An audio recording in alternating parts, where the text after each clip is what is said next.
Good morning, this is Chris And Brian. reading the Society News for Friday the 9th of March 2018. On Tuesday, the strollers will be meeting on Tuesday the 13th of March for a walk through Ryde Simeon Recreation Ground. The minibus will be leaving Millbrook House at 9:15 a.m. They will meet for coffee at Bartlett's Farm at approximately 10:30 a.m. The walk will set off from Rink Road in Ryde at approximately 11:30 a.m. Lunch will follow afterwards at the Apley Manor, which is booked for 12:15 p.m. We welcome members and volunteers to the annual general meeting on Tuesday, the 13th of March, from 10 a.m. in the Activities Suite, where refreshments will be provided. We will be promoting new events, activities and opportunities and displaying various items of low vision equipment, including simple gadgets, high-tech aids and some pre-loved items for sale. The formal AGM will take place in the meeting room starting at 10:30 a.m.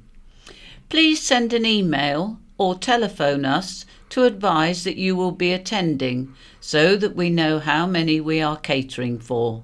We look forward to welcoming you. The Ryde Swimming Group are swimming this Tuesday the 13th of March in Ryde at the Waterside Pool.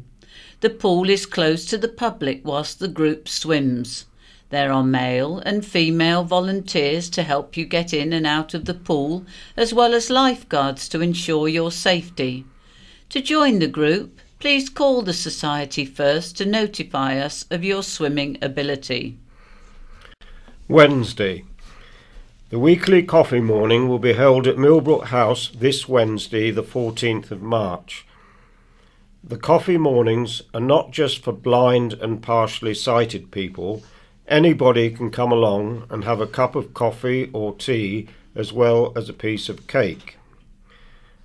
The Wednesday social group will be meeting Wednesday the 14th of March at 2 p.m. in Millbrook House. The entertainment this week is a talk by author Adrian Searle. The group lasts approximately 45 minutes, which is then followed by tea or coffee and cake. The book group will be meeting at Lord Louis Library from 2 till 3 p.m. on Wednesday the 14th of March to discuss this month's book. All members are invited to come along and join in with a cup of tea or coffee and to pick up next month's book. For information, please call Laura Jasper on 522205 or just turn up. Thursday. The Thursday social group are meeting on Thursday the 15th of March at Millbrook House. The group meets from 10:30 a.m. till 2 p.m. You can join in with the conversation and knit if you wish. Then later in the afternoon, volunteers come in and read to the group from different topics. Any other news? Message from Terry Mitchell. We could not record last week's county press as usual on Friday as the water supply to Millbrook House was frozen and there were no toilet facilities available. The paper was recorded earlier this week and it is included with this week's county press on your memory sticks. The order of play will be this week's Society and Scaffolding news, last week's county press, both parts, this week's county press, both parts, last week's In Touch on sex education, and this week's In Touch on blindness for beginners. We have been informed by John Berry that there will be changes to the bus stand allocations at Newport Bus Station. The changes will commence on Sunday the 25th of March. We would like to thank Southern Vectis and John for their cooperation in keeping us informed. The full transcript provided by Southern Vectis will now follow. Changes to Newport Bus Station from the 25th of March 2018. From the 25th of March 2018, all of the current stands in Newport Bus Station will be reorganised to hopefully aid the flow of traffic through the station and try and make things easier for the passengers. The following information lists the stands from the pedestrian entrance nearest McDonald's and Next through to the library stand, saying what used to be there and what will be there. Stand A. Currently the 2 Shanklin and Ryde, 3 Ventnor and Ryde, 6 Blackgang and Ventnor and 8 Sandown and Ryde services will become the stand for the number 1 Cowes service. Stand B. Currently the 9 Ryde service will become the stand for the number 7 and 12 Allen Bay services and the 38 Carisbrooke service. Stand C. Currently the 5 East Cowes, 7 Yarmouth and Allen Bay and 38 Carisbrooke services will become the stand for the number 2, 3, 6, 8 and 39 services. Stand E. Currently the 1 Cowes service will become the stand for the number 5 East Cowes service and be renamed Stand D. Stand F by the library. Currently the 12 Allen Bay and 39 Newport Town services will become the stand for the number 9 Ryde service and be renamed Stand E. Southern Vectis will have additional staff on duty in the bus station during the first week of the changes to assist passengers. These changes start on Sunday 25th of March 2018. Are you a crime fiction fan or a budding author? Would you like to combine the two? Join international best-selling authors Carol and Bob Bridgestock for an evening entitled Murder Behind the Scenes. The event will showcase the television programme Written in Blood, Episode 7, which featured R.C. Bridgestock. After the programme, there will be a question and answer session over a drink and nibbles. The event is being held at the Riverside Centre, The Quay, Newport, on Thursday the 19th of April 2018 at 6 p.m. As well as Carol and Bob's presence, there will also be entertainment from Emily Scotcher, professional makeup artist Pamela Clare, and Vectis Radio's Maggie and Kelvin Curry. Tickets are £6, which includes a drink and nibbles. Book now by calling Chris Kane on 522205 or email admin@iwsb.org.uk. New Church Male Voice Choir will be performing at Ryde Methodist Church on Saturday the 10th of March, starting at 7:30 p.m. They will be joined by guest soloist soprano Helen Mansfield. There will be a retiring collection for the Church Renovation Fund. Local volunteers from the Guide Dogs charity will be visiting a number of venues over the next few months, talking about the work of the charity and how you can be involved. They will be at Newport Library on the 24th of March, Cowes Library on the 21st of April, Sandown Library on the 23rd of June, Ryde Library on the 21st of July, and Ventnor Library on the 18th of August. All the library venues will be 10:30 a.m. till 2:30 p.m. You can also find them at Riverfest on Newport Quay on the 19th of May from 11 a.m. till 3 p.m. and the Isle of Wight Community Club Open Day at Park Road in Cowes on August the 27th from 12 noon onwards. Scaffolding news. The following is a list of known footway obstructions for works including scaffolding or hoarding. We are unable to include end dates as many are extended on a week-by-week basis. Also included are tables and chairs permits that have been issued in the past week. Bay and Ventnor area. There is currently scaffolding at White City, Culver Parade, Sandown, 38 Melville Street, Sandown, 41 and 43A High Street, Shanklin, corner of Trinity Road and Madeira Road, Ventnor, 40 High Street, Ventnor, 48 North Street, Ventnor, First Aid Hut, Esplanade, Ventnor. There are currently hoardings at White City, Culver Parade, Sandown, 1 Melville Street, Sandown. There are currently skips at 1 Melville Street, Sandown. Cowes area.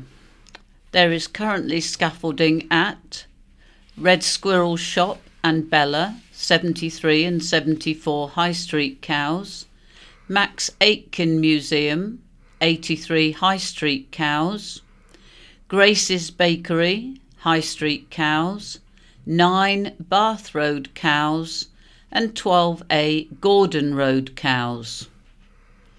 There are currently hoardings at 70 to 73 Arctic Road, Cowes, 93 High Street, Cowes, and there are currently skips at 6 Thetis Road, Cowes, and 38 St Andrews Street, Cowes.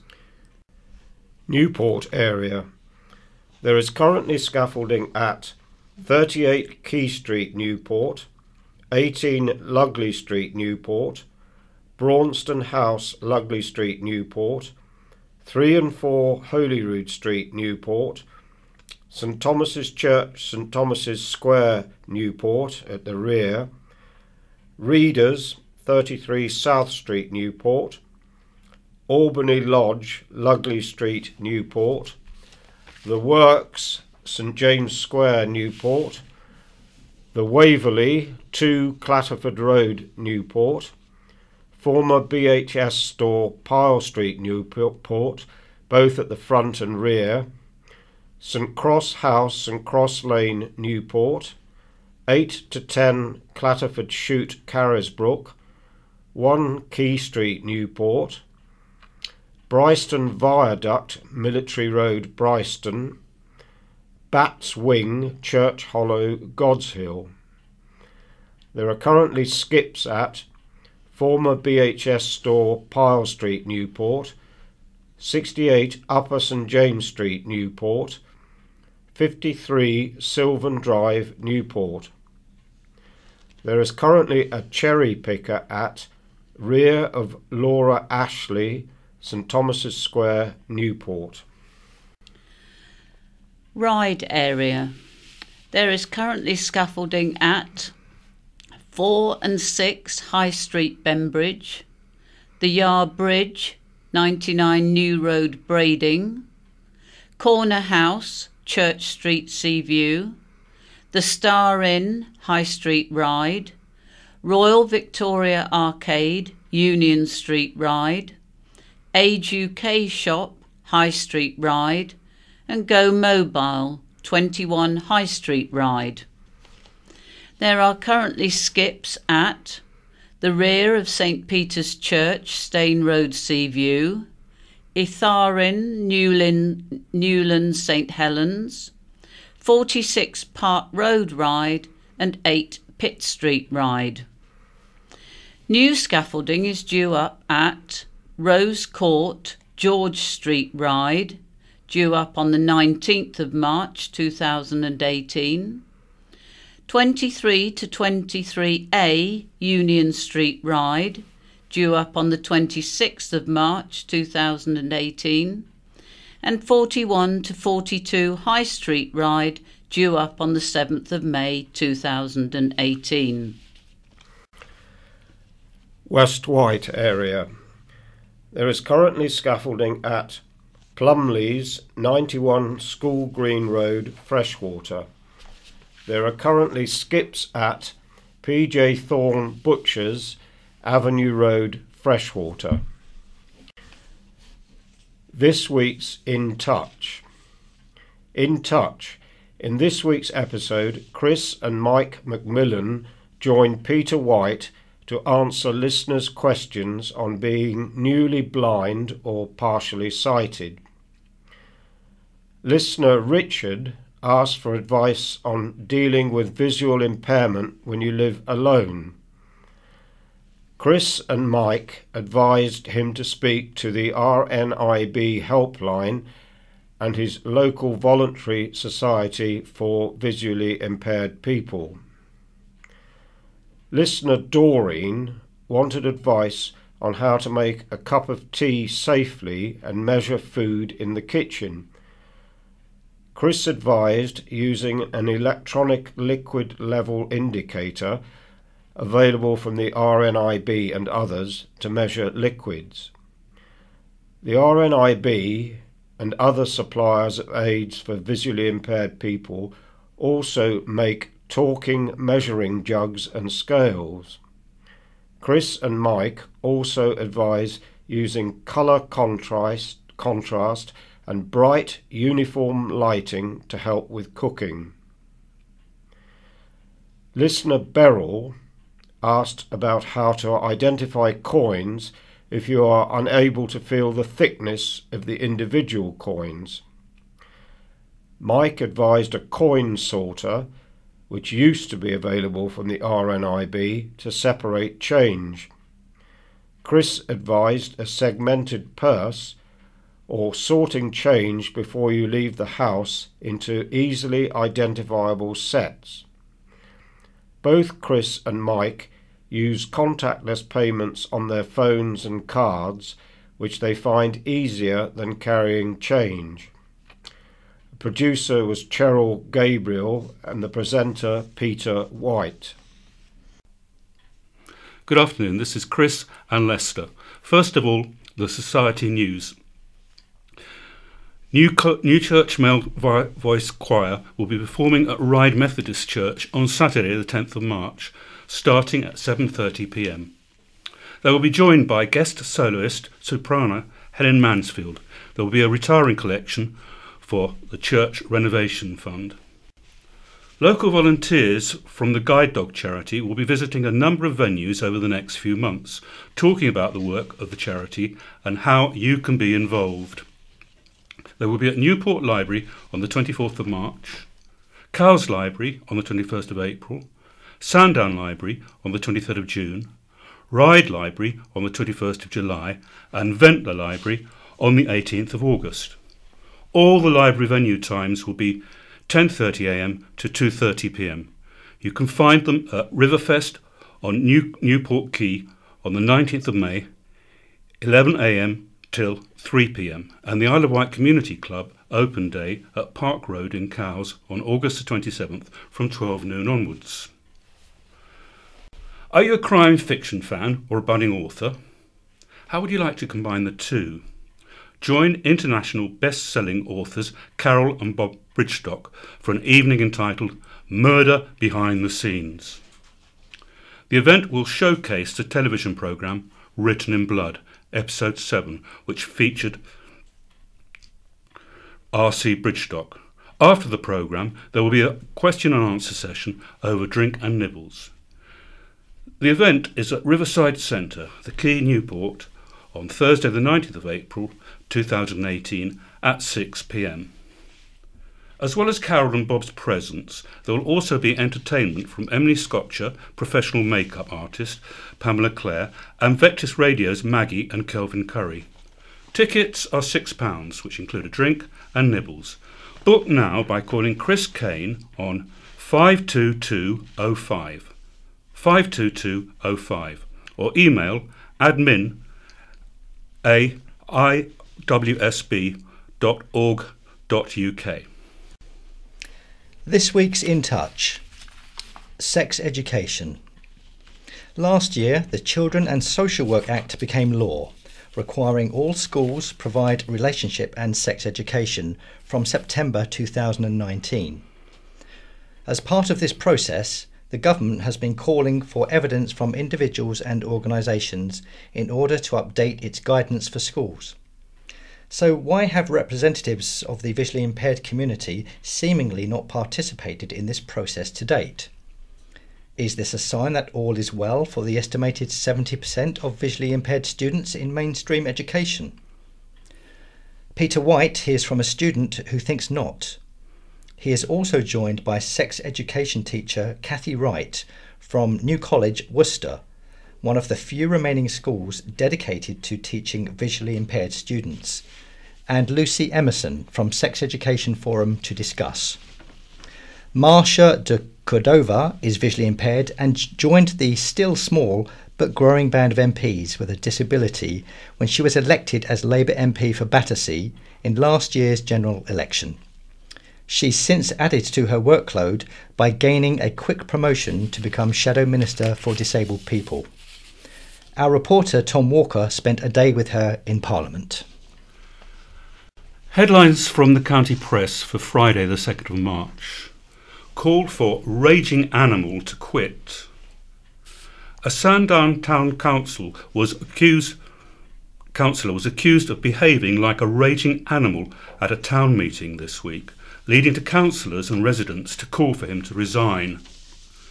A young volunteer was left in tears after being berated by Councillor Chris Dupree. He, however, branded it as fake news and her reaction as staged. The incident took place at a meeting where councillors were considering grant applications, including one for Hullabaloo, an event staged by Shademakers UK Carnival Club. Kevin Barclay J, who runs the tap pub in Sandown, said, "The meeting had been a bit tense because people weren't able to get as much money as they were hoping." At the end of the meeting, Nicole Hurrell, 19, a Hullabaloo volunteer, burst into tears saying she was upset at how councillors had discussed their grant application. Mr Barclay J said Councillor Dupree proceeded to berate Miss Hurrell, telling her to shut and sit down, "your stupid little girl," before ranting at other members of the public. Miss Hurrell told the county press, "He said I need to grow up, and if I want to do anything I should join the council and not just stand there and make complaints." However, Councillor Dupree said the response was planned and said the volunteer was such a good actress she belonged to the Apollo Theatre. She started blubbering and saying, "I can't believe how you discussed this. It was totally out of the blue," he said. Councillor Dupree admitted he raised his voice, but because the meeting had ended, he believed he was not working as a councillor. "Do you think it's right that I should take verbal abuse? When I lose my temper, my words do start going into more or a swear," he added. Fellow councillor Eric Lawson said Councillor Dupree's behaviour was absolutely appalling, and it was not a one-off. Councillor Debbie Andrew had circulated a letter calling for Councillor Dupree to resign. She claimed Councillor Dupree's behaviour would have appeared to be that of a bully and contravened the councillor's code of conduct. The letter had been signed by Councillors Andre and Lawson, but other councillors have declined to sign it. Meanwhile, 6 residents have invoked their right to call a town meeting. Sharon Merrick said although the meeting would focus on the 74% rise in the parish precept and the possible closure of the Pier Street toilets, Councillor Dupree may also feature on the agenda. Miss Merrick said, "There may be a vote of no confidence against Councillor Dupree, which I would support. He should not be there as a councillor if he cannot behave himself." Councillors have no obligation to attend the meeting next Friday, March the 9th at 7 p.m. at the Bay Primary School.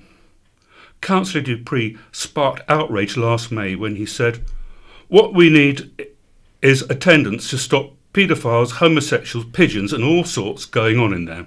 He was referring to the state of public toilets and has subsequently apologised for the remark. Hullabaloo was given a grant of £400, but event organisers have since turned it down. The spokesman said, "We witnessed assumption, denial, insult and abuse and a lack of understanding or concern in the issues Hullabaloo raises. We relinquish any effort of financial support from Sandown Council." Isle of Wight Council Budget 2018-2019. Opposition councillors fail to change Tory minds.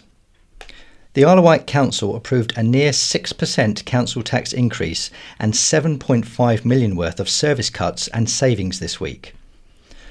All four opposition budgets submitted by the Isle of Wight Greens, the Island Independents, Independent Labour and the Liberal Democrats were defeated by 22 votes, Conservative members to 13 opposition members, with no abstentions at a meeting of the full council on Wednesday. Conservatives said the proposals would enable capital investments including 2.6 million to develop sites for employment and housing, creating up to 1,000 new jobs and bringing in an estimated 1 million of business rate revenue. Kingston Marine Park would also benefit from a £16 million development. There would also be £200,000 invested in harbour regeneration. The budget included a raft of cuts in services and support for islanders, many of which were criticised by opposition councillors, with alternative proposals looking to use reserves, which will grow to £11 million under the 2018-2019 budget. Speaking at the start of the meeting, Council leader Councillor Dave Stewart said all budget amendments presented a higher risk than the Conservative budget. Conservative councillors also criticised the late submission of alternative proposals, which they said did not give the council enough time to scrutinise them properly. Deputy Leader Councillor Stuart Hutchinson also said only half of islanders would pay the new increased rate of 5.99% due to the discounts available. Many councillors and members of the public also challenged the ruling group over cuts to youth services, as 12 services, including at Key Arts Newport and the West Wight Sports Centre, saw their funding cut entirely. However, Councillor Hutchinson said, "We will continue to support youth services. However, I can recall being a young person and I didn't rely on the council to provide me with any extra entertainment. I managed that quite successfully, and I think young people are quite capable of doing that these days too." What was approved? 5.99% council tax rise. Spending: £1.24 million on school infrastructure, £214,000 reconfiguring County Hall, £300,000 repairing harbour walls, £515,000 on upgrading the Heights Leisure Centre, £1.7 million to adapt homes for independent living, £75,000 on public footpaths, bridleways and byways. Cuts: £1.6 million to residential care, £153,000 from mental health services, £492,000 from maximum level of council tax support, £30,000 from removing the top-up for cross-Solent travel, £265,000 cut from non-residential care charges, £32,300 saved by new charges for waste collection from residential and nursing homes, £5,000 saved removing schools from the waste services contract, £149,500 from health visiting and school nursing, £61,700 from sexual health, £70,300 by closing Branston Farm, £30,000 from early years training budget, £12,000 from fire service equipment budget, £8,000 from community libraries. What they say. Councillor Paul Fuller, Independent. We are spending another £500,000 on leisure centres. We're spending £57,000 on microphones. We're spending £200,000 on windows, lifts and toilets, but yet we are withdrawing money from domestic abuse. Where is the fairness there? It's very difficult for us to go back to our communities with the Conservative budget as it was. Councillor Michael Lilly, Green. Changes to the non-residential charging policy will cause total distress and hardship to the most vulnerable. But worse than that, the changes will take away specific care which enables people to be independent and develop a sense of dignity. This will not be a saving, as many will become less independent and more reliant on public services at a higher cost. Councillor Matthew Price, Conservative. It's very hard to accept these cuts. These are excellent amendments. The sad fact is they have been presented to us today. I would love some of these items to be in the budget, but for them to be presented in the last 48 hours, it's been very difficult for us to accept any of them and for them to have the right kind of scrutiny we require. Dad choked during Father's Day lunch. A man choked to death on roast beef during a Father's Day meal with his family, an inquest heard. Holidaymaker Robert Gainey, 71, died on June the 18th last year at the Bugle Inn, Brading. Gary Miles, who worked at the pub, said the family had gone to the carvery. At around 1 p.m, someone shouted, "He is choking." Mr. Miles said he was slightly slumped to the floor. He was pretty much unconscious. Somebody attempted to remove the food, but the attempt was unsuccessful.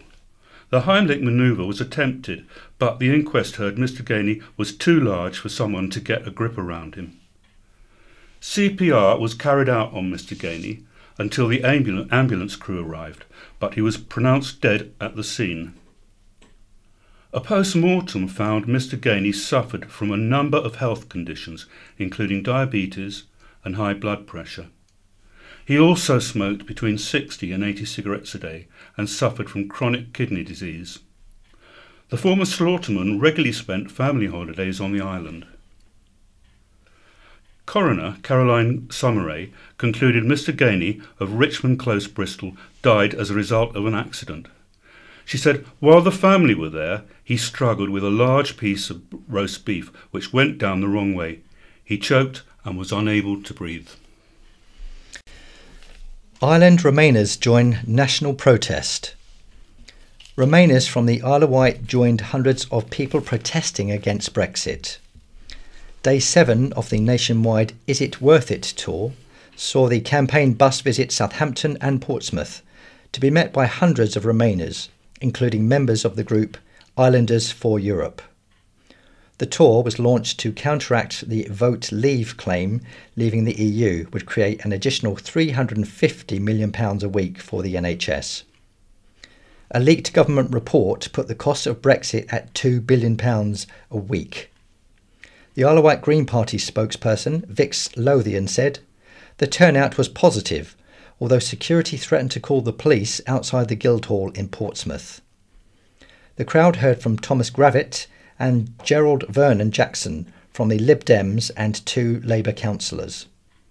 Anyone who wished to vocalise their support for voting leave was welcome to speak. One young man explained his concern for jobs due to EU membership and was politely applauded. Pair face baseball bat assault charges. 2 people have appeared in court after a man was allegedly assaulted with a baseball bat. Police and paramedics were called to an address at Trinity Road, Ventnor, at around 3 p.m. on Saturday, following reports a 38-year-old Ventnor man had been assaulted. A spokesperson for the Isle of Wight Ambulance Service said the man's injuries were not serious enough to require hospital treatment. 2 people, a man and a teenage boy, were remanded in custody and appeared at the Isle of Wight Magistrates Court on Monday. Patrick Liam Rice, 30, of Trinity Road, Ventnor, was charged with affray, possession of an offensive weapon in public, racially or religiously aggravated fear or provocation of violence by words or writing, using threatening, abusive or insulting words or behaviour to cause harassment, alarm or distress, and using threatening, abusive or insulting words or behaviour with intent to cause fear or provoke unlawful violence. A 17-year-old boy from Ventnor was charged with affray, possession of an offensive weapon in public, and using threatening, abusive or insulting words or behaviour with intent to cause fear or provoke unlawful violence. The case was adjourned to be heard by the Isle of Wight Crown Court on April the 3rd. Prisoner appeal claims jury was tainted. An Island man jailed for a burglary conspiracy has launched an appeal, claiming he was sent down by a jury containing one of his prison guards. Nicky Christie, 43, was sentenced to 5.5 years jail after he was convicted at the Isle of Wight Crown Court in January last year. But Christie of Bryston now claims a serious jury irregularity could justify an appeal and make his conviction unsafe. The Court of Appeal in London heard Christie's claims that one of the jurors was a guard at the prison where he was held during the trial. He claims he spoke to the man at Albany Prison, who allegedly confirmed he was a juror and said, "You were expletive from the beginning." The case reached court last week as Lord Justice Treacy and 2 senior colleagues ordered further inquiries to be undertaken. He said the Criminal Cases Review Commission, CCRC, should investigate Christie's claims and whether the officer was indeed on the jury. If the man was a juror, it would also need to inquire what the Crown Court was told about his profession, said the judge. No date was set for Christie's case to return to the Court of Appeal. Ventnor traders to fight traffic plan. Business owners in Ventnor have grouped together to fight against pedestrianisation of the town or seafront.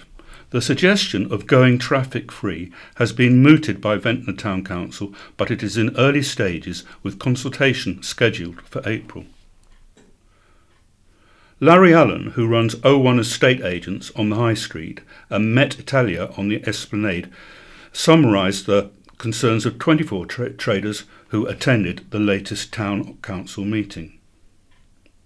Speaking on their behalf, he said the High Street was unsuitable for the development of a cafe culture given its narrowness and lack of sunlight. He also stated the loss of 16 free car parking spaces, which fill up every half hour, represented a threat to business, especially when the car parks are often full. Similar loss of car parking on the Esplanade would significantly limit visitor access. Mayor Jason Mack stressed no decision had been made and none would be until full consultation with residents and businessmen had been taken. Petitions against pedestrianisation have been placed in many Ventnor businesses. Stones to mark yacht's poignant sinking. A memorial made from 201 stones, each one representing a sailor who died when the HMY Iolair sank off the Isle of Lewis on New Year's Day 1919, will include 2 stones from the Isle of Wight. The Iolair survived the First World War and was returning home when she hit the Beasts of Holm, a treacherous rocky outcrop just a mile away from the safety of Stornoway Harbour. Dragged down by their heavy boots and uniforms and unable to swim to safety, 201 of the 283 people on board perished. It was the UK's worst peacetime shipwreck since the sinking of the Titanic. Most of those who died were from Lewis, but 2 hailed from the Isle of Wight. Royal Naval Reserve Lieutenant Leonard Edmund Cotter, 49, of Grasmere House, Park Road, Cowes, and Mercantile Marine Reserve Chief Petty Officer and Cook Alfred William Henley, 45, of Newlands, St Helens. Alfred was buried at St Helens Church, but Leonard's body was never recovered. West Wight cafes back on the market. A West White bar and bistro, which opened just 6 months ago, is up for sale. The Gate in Freshwater Bay was formerly the Fat Cat, part of the Sandpipers Hotel, but had been completely renovated by the owners Charlotte Mortiboy and New Zealander Todd Stronach. The couple moved to the island 5 years ago from London. Charlotte explained, "We live in Ryde and have 2 children aged 14 and 3. We just weren't seeing them. Living in Ryde wasn't the problem, it was more that we had never done this sort of thing before. We spent 2 years on the building project, and that is what we enjoy. If it doesn't sell, we will probably reopen it, but if it does sell, then we will move on to our next project." In the end, it was a question of lifestyle, and the Gate needs people with a different skill set running it. It's a great business, and I'm sure someone will make a lot of money out of it. It also comes with a beautiful flat upstairs. The Gate is being marketed by Christie & Co. with a freehold guide price of £345,000. The nearby Dandelion Cafe, a popular destination for ramblers, dog walkers and holiday makers, has closed. The cafe, situated in Freshwater Bay House, was part of HF Holidays Centre and has shut down so the hotel can concentrate on the holiday sector of its business. David Howarth, area chairman of IW Ramblers Association, said, "It's very disappointing. It's an outstanding location and close to the coastal path." Dame Judi backs tree campaign. Screen legend Dame Judi Dench has backed the fight to save the umbrella tree in East Cowes. She has written to the town council expressing her concern for the plight of the tree, which has been declared diseased and is under threat of being cut down. In the letter, Dame Judi, who filmed scenes from her film Victoria and Abdul at Osborne House in East Cowes, said how much she liked the towns of East Cowes and Cowes. She is the latest celebrity to show her support for the tree after wildlife presenter Chris Packham also voiced his concern it could be cut down. The Mayor of East Cowes, Councillor Peter Lloyd, told the county press he had written back to Dame Judi thanking her for her support. He added her letter had been forwarded to the Isle of Wight Council for it to be made aware of her position. As previously reported, bosses at the Isle of Wight Council said the tree was infected with a fungus which undermined its strength. Despite claims by campaigners, the tree posed no immediate risk to the public. Ferry firm to make green appointment. Whitelink is to recruit a full-time environmental officer to help implement its new green manifesto. The post holder will help the company promote green initiatives as it prepares to welcome the hybrid-powered new flagship Victoria of Wight, which will be the greenest cross-Solent ferry in service. Among the environmental officer's tasks will be developing Whitelink's sustainable procurement policy, set the company new environmental goals and liaise with the partners including the Isle of Wight Council on local and national green initiatives such as Plastic Free Island. The closing date for applications is Monday. Brace to become the Isle of Wight, white as in the colour. The island was yesterday, Thursday, bracing itself for the arrival of the beast from the east. Several schools closed their doors as temperatures plunged to a bone-chilling -4 degrees centigrade, feeling like -11. And with heavy snow projected to fall before this morning's rush hour, drivers were being urged not to travel unless absolutely necessary. According to the Met Office, the weekend will feel less cold, with showers starting to become less snowy and more of rain, especially by Monday. Castle Estate Homes plan criticised. A new access road could be built from East Cowes Esplanade into the Norris Castle Estate as part of its transformation into a luxury hotel and spa. Isle of Wight Council Ward member Councillor Carl Love urged locals to engage in consultation about the plans, which also includes building more than 50 homes on a neighbouring site. He expressed concerns about the access road and the impact on building on the historic landscape. Town councillors Jane Rann and Margaret Webster have also raised concerns and have started a Save Our Seafront campaign. Councillor Love said, "Norris Castle is Grade 1 listed, so it should have higher protection than Osborne House. No one will build houses at Osborne, so why would we allow it at Norris Castle? I suggest the landscape needs protecting and there shouldn't be a road going into the site from the esplanade. This development is not appropriate for this site and we need to be very careful. Once it has changed forever." Eamon O'Connor, Director at Developers U of End, said, "There are many examples nationally where new build development has been carried out sympathetically to subsidise the restoration of historic buildings and landscapes. We believe the careful siting and scale of the development is appropriate and strikes the right balance in terms of minimising its impact on the historic value of the buildings and landscape, at the same time securing a sustainable future for the buildings and their landscape setting." Officers at the Isle of Wight Council and Historic England expressed concern about Norris Estates accommodating the amount of enabling development required. We were urged to look at the adjoining land at Spring Hill to locate some of the enabling development as this is an outside Grade 1 landscape. The proposed development at Spring Hill would be low density and sited carefully to minimise its impact while retaining swathes of open space in the more open areas of the estate. The access proposal of the esplanade has been designed so it does not pass the children's play area and paddling pool. It has been considered sensitively to preserve the feel of the seafront, but also to provide a safe access and area for all, said Mr O'Connor. An information and consultation event about Norris Castle yesterday, Thursday, was postponed due to the snow forecast. The event will be rescheduled. Reprieve for fire stations. Bembridge and Yarmouth fire stations will not close under a controversial Isle and Wight Fire and Rescue Service restructure.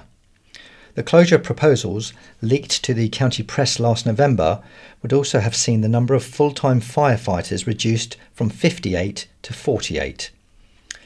Instead, the council's cabinet is set to accept a new locality model where full-time firefighters will be based at Ryde, Newport and Sandown. They are currently based at Newport and Ryde only. A minimum of 5 full-time firefighters currently staff both Newport and Ryde. Newport is staffed 24 hours a day, 7 days a week, with Ryde also staffed between 9 a.m. and 5 p.m. from Monday to Friday. Under the new model, Newport will have a minimum of 4 full-time staff, 7 days a week, 24 hours a day. Both Ryde and Sandown fire stations will also have 4 full-time firefighters 7 days a week during the 12 busiest hours. An additional 2 firefighters, each at both Ryde and Newport, will also be retained to operate specialist equipment such as crewing aerial ladder appliances. Bembridge and Yarmouth will remain as retained stations. The restructure will mean the number of full-time firefighters will be reduced from 58 to 50, although this will be achieved without compulsory redundancy, according to the report which is due to go before councillors on Thursday. In addition, the authority is planning to spend £940,000 improving the service's fleet and equipment. Councillor Gary Peace, Cabinet Member for Community Safety and Public Protection, said, "I would like to reassure the public this move is about making our service more effective and efficient, and it would be inappropriate for anyone to suggest otherwise. This new way of resourcing firefighters will ensure we can match our crews to meet demand more effectively, meaning we have the right people in place at the right time." However, Pete Moorhood for the Fire Brigades Union, FBU, told the county press the proposals were not being put to the public for consultation. He said, "We are losing 8 full-time posts and 5 retained posts as well." Tourism boss appointed. Tourism Board Visit Isle of Wight has appointed a new managing director. Following the departure of Chief Executive David Thornton last month, Will Miles will join the Visit IW team this week.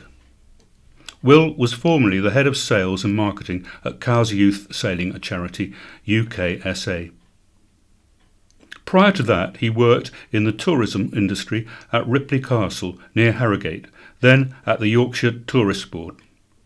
He also worked in senior marketing roles at P&O Ferries and Vankerseel, a camping and mobile home tour operator. Will said, "I'm really excited to start at Visit IW and lead this amazing organisation, building on the great work that has already been done for the island's tourism business, and to deliver world-class marketing campaigns and get the best possible returns on investment for the white bid levy payers and strategic partners." I moved to the island in 2013 with my family, and we just love everything it has to offer. We have settled in well, made lots of friends, and we call it home. Visit IW Chair Simon DeBell says, "Though we only have a small operational team on Visit IW, it's extremely important we have a strong lead who can not only make sure the destination management organisation can continue to deliver effective visitor marketing, but also ensure that communication with both white bid businesses and strategic partners is regular and meaningful." Fred's gate stolen from churchyard. A sentimental wrought iron gate has been stolen from the churchyard of St Peter's Church, Haven Street. The gates, which led into the upper churchyard, were discovered missing last Tuesday. Lay reader at Holy Cross, St Peter's and Wootton, Hilary Spurgeon, said the gates were donated in memory of local personality Fred Price. She said, "Fred's favourite pastime was to stand and lean on the gates and on the main road, so it seemed particularly appropriate that when he died we needed new gates. We used the money that was given in his memory to buy these gates. He was well known in the village, and these were a way of remembering him." She said the congregation was saddened by the theft, and the church would likely have to cover the cost of replacing the gates, which could be up to £500. A spokesman for the Isle of Wight Police said there were no further lines of inquiry. Anyone who witnessed the incident or who has any information can call the police on 101. College team gets into Warhammer semi-finals. The Medina College Warhammer team are heading to the School League semi-finals after winning their first competitive game. Captain Linus Murphy, Charlie Horner and Nathaniel Craggs 11 beat the Island Free School team on Sunday and will travel to Warhammer World in Nottingham for the next stage of the competition. Members of the club meet every Tuesday to play the tabletop war game, paint figures and sharpen up their battle skills. Sixth form psychology teacher Rachel Bailey, who helps run the club, said, "Several of the students started Warhammer as a result of the club, and this was their first tournament and one of their first games, making their achievement even more impressive." Linus deserves a special mention for being voted best opponent by the rest of the students, a truly special award which demonstrates his good nature and generous spirit. Adam Way was also in attendance, offering motivation and support throughout the day. All four boys were excellent representatives of Medina College, showing respect for their opponents and acting in a fair and generous manner through the games. Homeless walker moved on by monks. Seamus Westwood's charity walk around the island ran into trouble on Tuesday when he was asked to move on by a monk. After looking at maps to make sure the land was publicly owned, checking for nearby livestock because of his dog companions, and keeping his distance from surrounding buildings, Seamus set up camp at Fishbourne Copse, near the beach and around a mile from Core Abbey. The next day, at around noon, a monk from the Abbey approached Seamus and told him he had actually camped in the Abbey grounds, which was not allowed. A letter had been left outside his tent asking him to leave by 10 o'clock, but Seamus had not seen it as it was too cold to leave the tent. Seamus an Afghan war veteran who is walking 8,000 miles around Britain's coast, said, "I would have expected them to understand the situation and maybe have helped or brought me coffee before asking me to leave, but it was more authoritative than helpful. They were very polite, but I wanted them to be aware their actions were a little unchristian and a little dangerous. It felt uncaring, and if it were a normal homeless person who didn't have anywhere to go, it could have caused a fatality." Despite the experience, Seamus was full of praise for the island and said the love and support he had received had inspired him to move here later in life. In a statement, Kor Abbey said the abbot and community deeply regretted the incident. It said, "Our normal procedure in the case of discovering a tent pitched is to try to investigate the needs of the person, particularly if they are homeless, and see if the Abbey is in a position to help. But in a case like the present one, albeit for a worthy cause, we would expect Mr. Westwood to contact us asking our permission. We do offer our apologies to Mr. Westwood for not having asked him to contact us first and wish him the very best for his courageous and generous endeavour." Seamus and his 6 dogs started their journey from Folkestone last December in the hope of raising £100,000 for children with cancer. Inspiration for the cause struck while Seamus was receiving chemotherapy for throat cancer, where he witnessed the resilient way children smiled and played throughout their own treatment. Seamus was made homeless while recovering, which sparked his decision to set off on his 2.5-year trek. Visit brings history alive. GCSE history became far more interesting thanks to a trip to Berlin. Cowes Enterprise College's Director of Learning for Humanities, Nicholas Wiltshire, organised for 36 children to take the trip to support their study of Germany from 1890 to 1945 and the Cold War from 1945 to 1975. During their time in Berlin, students visited several sites of historical and cultural importance, including... God, I can't see this. Sorry, I have to stop there. Sorry. Someone give me advice. How do you say that? Oh my goodness. Sachsenhausen. Sachsenhausen. Okay, right. I'm glad you got that one. Right. Okay. Where do I want to start from? Beginning of that sentence. Right, okay. During their time in Berlin, students visited several sites of historical and cultural importance, including Sachsenhausen, a former concentration camp, which now serves as a memorial to victims of the Holocaust, the panoramic viewing gallery at the Berlin Television Tower, the Stasi, East German Secret Police headquarters, and former prison museum at Checkpoint Charlie. They also toured the bunkers used in Berlin during the Second World War and went to the Typography of Terror, a museum which uses hundreds of images to tell the story of life in Nazi Germany. Year 11 student Martha Ash said, "I like visiting the Berlin Wall and corresponding museum because it was interesting to learn the history and the meaning of the wall." Year 10's Emma Wyeth highlights were the bunkers and the concentration camp. Village options unveiled. The row in Bembridge over what to do about its village hall and toilets in the High Street is due to erupt again this evening, Friday. Councillors from the Open Bembridge group are trying to overturn a previous controversial plan to relocate the toilets to the village hall and to turn the loos in the High Street into offices. A host of other plans are also under discussion at the extraordinary meeting of the Council's Finance and Assets Committee, which has been called by members of the group.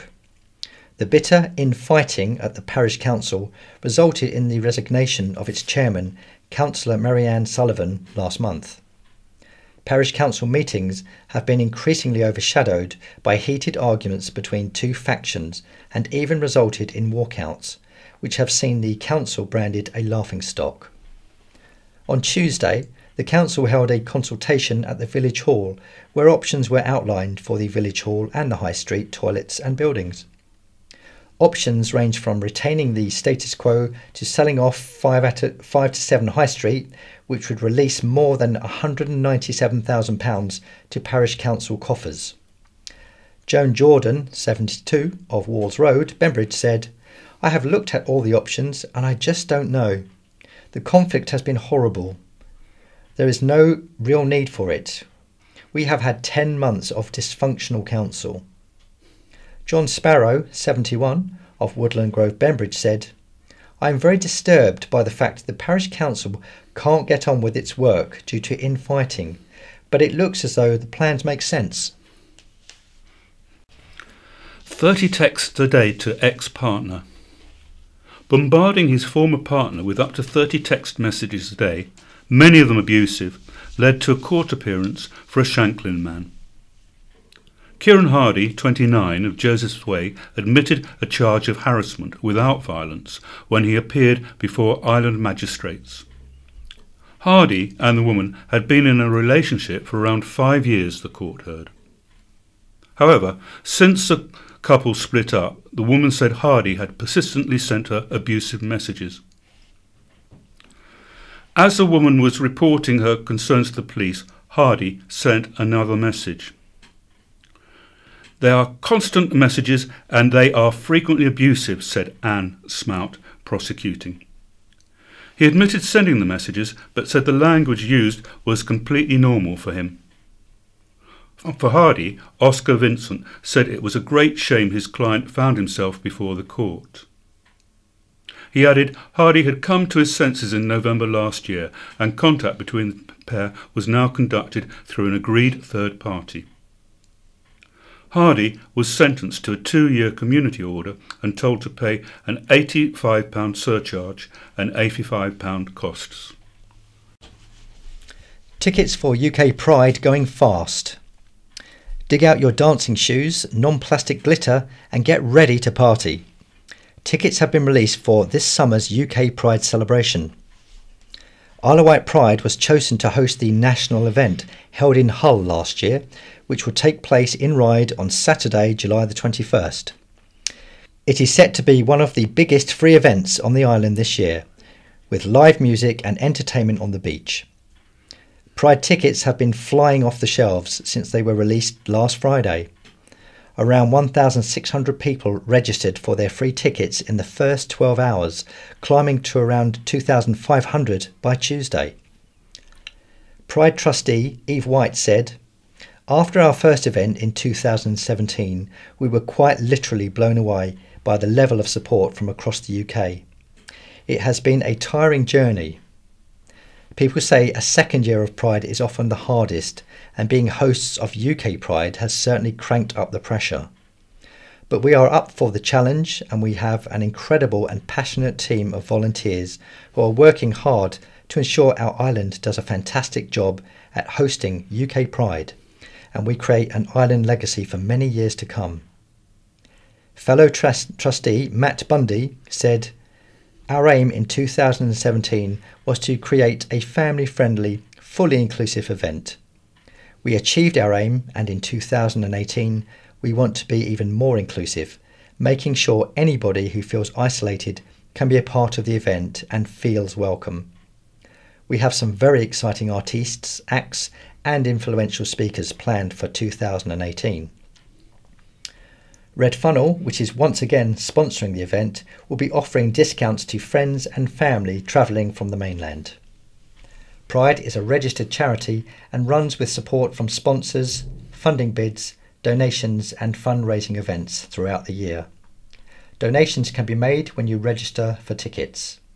Tickets are free, but you must register for them at www.iwpride.org.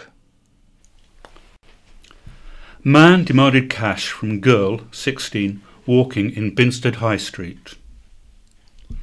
3 men allegedly stole £40 from a 16-year-old girl in Binstead.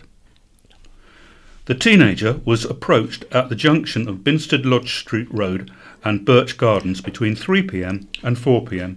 on Saturday, February the 17th. She handed over £40 after the men, believed to be in their late teens, demanded money. One was described as 6 foot tall, with stubble, wearing a grey hooded top and a baseball bat. Another was 5'3" in a black padded jacket and grey tracksuit bottoms. The third had a blue hooded top and blue tracksuit bottoms, carrying a black Adidas bag. Anyone who saw the men or has any information about the alleged theft can call police on 101, quoting 441 800 641 94. And that concludes our first reading. So it's goodbye from me, Chris. And goodbye from Lester. www.isleofwightpride.org. Man demanded cash from girl, 16, walking in Binstead High Street. 3 men allegedly stole £40 from a 16-year-old girl in Binstead. The teenager was approached at the junction of Binstead Lodge Street Road and Birch Gardens between 3 p.m. and 4 p.m. on Saturday, February the 17th. She handed over £40 after the men, believed to be in their late teens, demanded money. One was described as 6 foot tall, with stubble, wearing a grey hooded top and a baseball bat. Another was 5'3" in a black padded jacket and grey tracksuit bottoms. The third had a blue hooded top and blue tracksuit bottoms, carrying a black Adidas bag.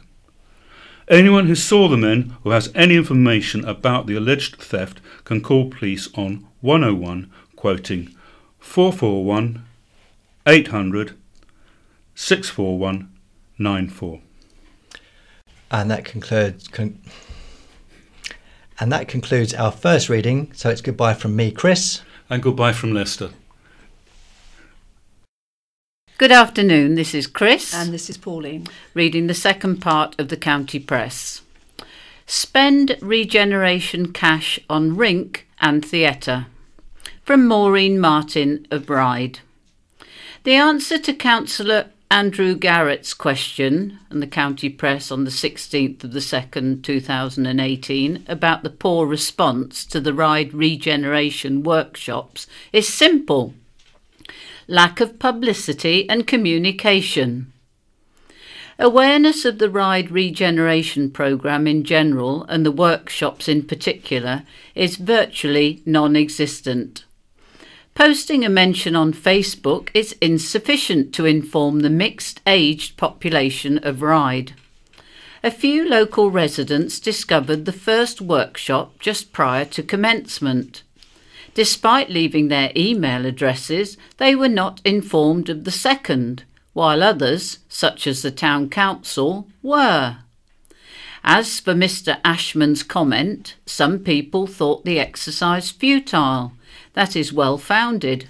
There is a serious contradiction between the Isle of Wight Council's promotion of Ryde renewal, with substantial funds available, and their programme of selling off Ryde's assets to outside interests. Still to come is the sale of Apley Tower. Iconic, historic, beloved by all, unless a sustainable use can be found for it by Councillor Lilly and the Friends of Apley Tower within a 9-month grace period. What better use of regeneration funds and for sustainability could there be than to bring valuable amenities like Ryde Theatre and the ice rink back into the community? The budget for the workshop and regeneration exercise alone, £2.3 million, would have gone a long way to accomplish this and create a first-class ice rink with space for other activities for our award-winning skaters, the town and tourism. When those few attending workshop 2 are asked to debate the best community use of empty buildings, among other controversial topics such as the use of green space, is it any wonder cynicism abounds? And now we have a letter from Carl Love of East Cowes. Protect vulnerable from these cuts. Making savings is always going to be hard, but making good decisions is just common sense. I was born into poverty in the early 1960s. I can remember the despair of my mother, then a single mum with 2 young children, and her great shame of relying on the state to clothe and feed us. I remember how my mum and my siblings were treated for being poor. Held at the back of school dinner queues until all the other children had eaten, and only then being fed and made to help clear away the hall tables and chairs as punishment for being poor. It seems to me that austerity and its implementation by controlling Conservative policy and administration is driving us backwards towards those dark days. I, for one, never want to see that again. Every single one of the 770 affected island residents who received the higher rate of attendance allowance, disability living allowance and personal independent payments should apply to the hardship fund along with every other family experiencing any form of hardship. Our residents should not be embarrassed or labelled as my family once was. We should be a proud nation supporting our most vulnerable and not implementing these harmful social cuts. The lives and dignity of people come first. The reason people were on a higher rate of benefit is because they were deemed to be necessary in the first place. Removing this support drives some people to despair, resulting in many forms of mental illness. I will not be voting for this administration's budget. Cut the regeneration budget, swapping it for social care budgets, and thereby keeping our vulnerable communities safer. That's the logical thing to do. One life lost as a result of these benefit cuts is too high a price to pay. It's so easy to hide behind carefully crafted words. Councillor Mosdell said, "The recommendation I'm bringing before Council is a very difficult one. I have no pleasure in it. If you know it's going to hurt our most vulnerable, you look at other commodity cuts elsewhere." Councillor Stewart confidently stated, "We can protect the most vulnerable." How so when you are cutting already stretched benefits with rising household costs? Selfish Party. A letter from Danny McMeechan of Ventnor. I take exception with the article by Malcolm Mime, the County Press Weekender, 9th of the 2nd, 2018. He needs to justify how he can state the Tories are the selfish party. Mr Mime appears to blame our previous MP, Andrew Turner, for everything, from the rise in ferry fares and loss of the 1am ferry to failing to get money from the Chancellor. Well, who does? In the 16 years Andrew Turner was MP, all prices rose, unless Mr Mime can tell me he still pays the year 2000 prices of 82p for a litre of fuel, 49p for a loaf of bread and £1.63 for a pint of bitter. The cancelling of the 1am ferry is obviously a commercial decision because it was not financially viable to keep this ferry running all week for a few people who might turn up on a Friday or Saturday night after a trip to London. I note the county press refers to Mr Mime as Mysterious Malcolm Mime and that he will be debating a whole range of issues. Well, Mr Mysterious, you are not debating, you are making political statements. I expect you know since the 1900s the island has had a Conservative MP for 93 years and a Lib Dem MP for 23 years. Now that says something. Finally, it would be great if Mr Mysterious announced which political party he supports. I could then tell him a few home truths which would make the Tories look like angels. And from Mark Stiles of Whitwell, sensible 20 miles per hour in whole village. I was pleased to see the new 20 miles per hour speed limit that has recently come into force through Godshill. It surely was long overdue and makes total sense. Credit to the Isle of Wight Council for this one. All in all, it's a great move for pedestrian safety. However, what does beg a belief is the new 30 mile per hour signs at the entrance to School Crescent. They are absolutely ridiculous and a total waste of taxpayers' money. Do the powers that be really consider it safe to reach speeds of up to 30 miles per hour on this estate? This area is heavily congested with very limited vision for drivers due to the amount of cars parked on the roadside, but of more importance, children who play in the area.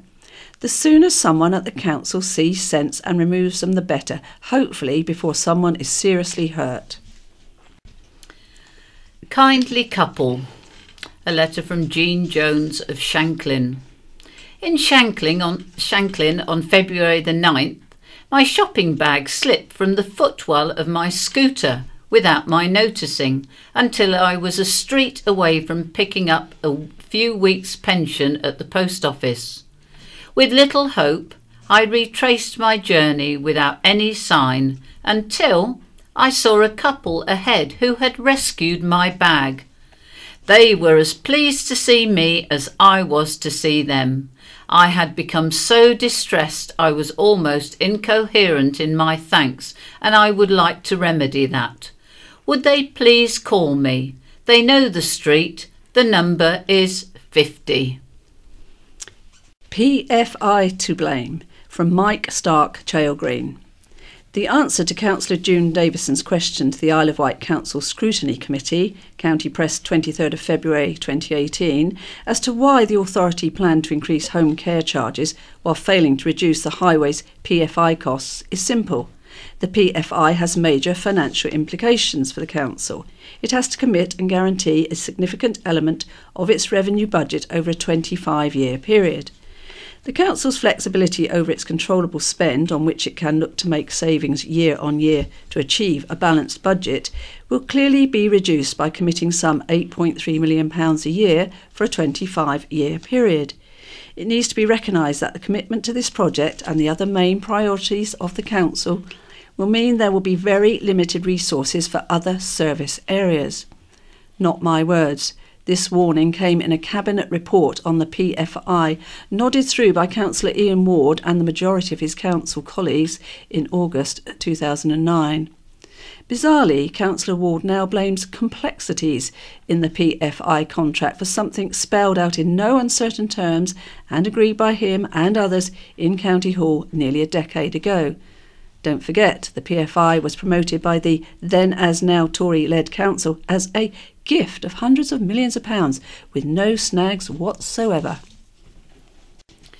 Looking back, 10 years ago, a German family fled to the island after they faced losing their children for educating them at home. The Landhauls became the second family to arrive on the island after breaking the law banning homeschooling, which was imposed by Hitler in 1938. They followed the Skeet family, who moved in an attempt to homeschool their children without fear of prosecution. The danger of parents losing their children is real, said Jonathan Skeet. 100 years ago, March the 2nd, 1918. A man travelling off the island was taken to court after he joked he was German, real German, when asked his nationality. The acting aliens officer at Ryde Pier challenged the man and, with no proof of his nationality, pursued the court case. The bench took a lenient view of the matter and imposed a fine, but told him it was a very stupid joke. The Mayor of Newport praised the financial contributions the community made towards the successful prosecution of the war. Newport exceeded its quota of 2 shillings per head for a succession of 19 weeks, a total that was only reached by 30 other towns across the UK. And now 75 years ago, March the 6th, 1943, islanders mourn the death of Major Edward Julian Gwyther of Quite Hill Cottage, Wootton Bridge. He'd been an active and popular figure in the community and led several organisations. Members of his family and the district sent tributes of his military career and his contribution to the island's ex-servicemen association, as well as his reign as one of the leading croquet players. A warship built in Cowes became the first destroyer to complete 200,000 miles, a total equal to 9 times round the world since the beginning of the war. HMS Forester was launched from J. Samuel White's yard in 1934. Her achievements included sinking the second U-boat of the war in 1939. 50 years ago, a freshwater pilot was presented with Fleet Air Arm wings. John Rush, 25, of Station Road, received his wings from Rear Admiral C.K. Roberts at a ceremony consolidating not only his qualification as a helicopter pilot, but also his promotion from petty officer to sub-lieutenant. An extra ferry for the Portsmouth Ryde crossing was announced as part of the plan to help the many thousands of visitors to the island each year. Increased cooperation between the ferry services and hoteliers was promised, with hoteliers spreading their bookings across the week to help peak Saturdays. 25 years ago, February the 26th, 1993, Porchfield villagers fought to keep their popular postie after the Royal Mail tried to relocate him to Pan. Alan Campbell became a friend to the people on his round as he looked out for those living alone, collected letters from them to post on the way back, and became part of the community. The Porchfield Post Office started a petition and collected 75 names in 12 hours. And volunteers started guarding a dump full of rubbish as a team pursued the mammoth task of sifting through 40 feet of a Victorian tip. The disused rubbish tip between Ventnor and Wroxall yielded glass and stoneware inkpots, bottles and porcelain jar tops, as well as porcelain dolls' heads and a rare Royal Doulton bed warmer. 10 years ago, February the 29th, 2008, firefighters across the island were called to a major blaze at a shop. The roof of Galerie Ségur in High Street Cowes went up in flames, leading to almost every available firefighter attending the scene. The fire service arrived quickly, but the fire was said to be leaping quite high above the flat roof. A number of gold treasures were found by the Isle of Wight Metal Detecting Club in the West Wight. A gold coin, which dated from the 6th century and was thought to be unique to the island, was found by the club's oldest member, Jim Austin. Now we have Wight memories. Life's a Wave for Isle of Wight surfers. The Isle of Wight Surf Club is celebrating its 50th anniversary.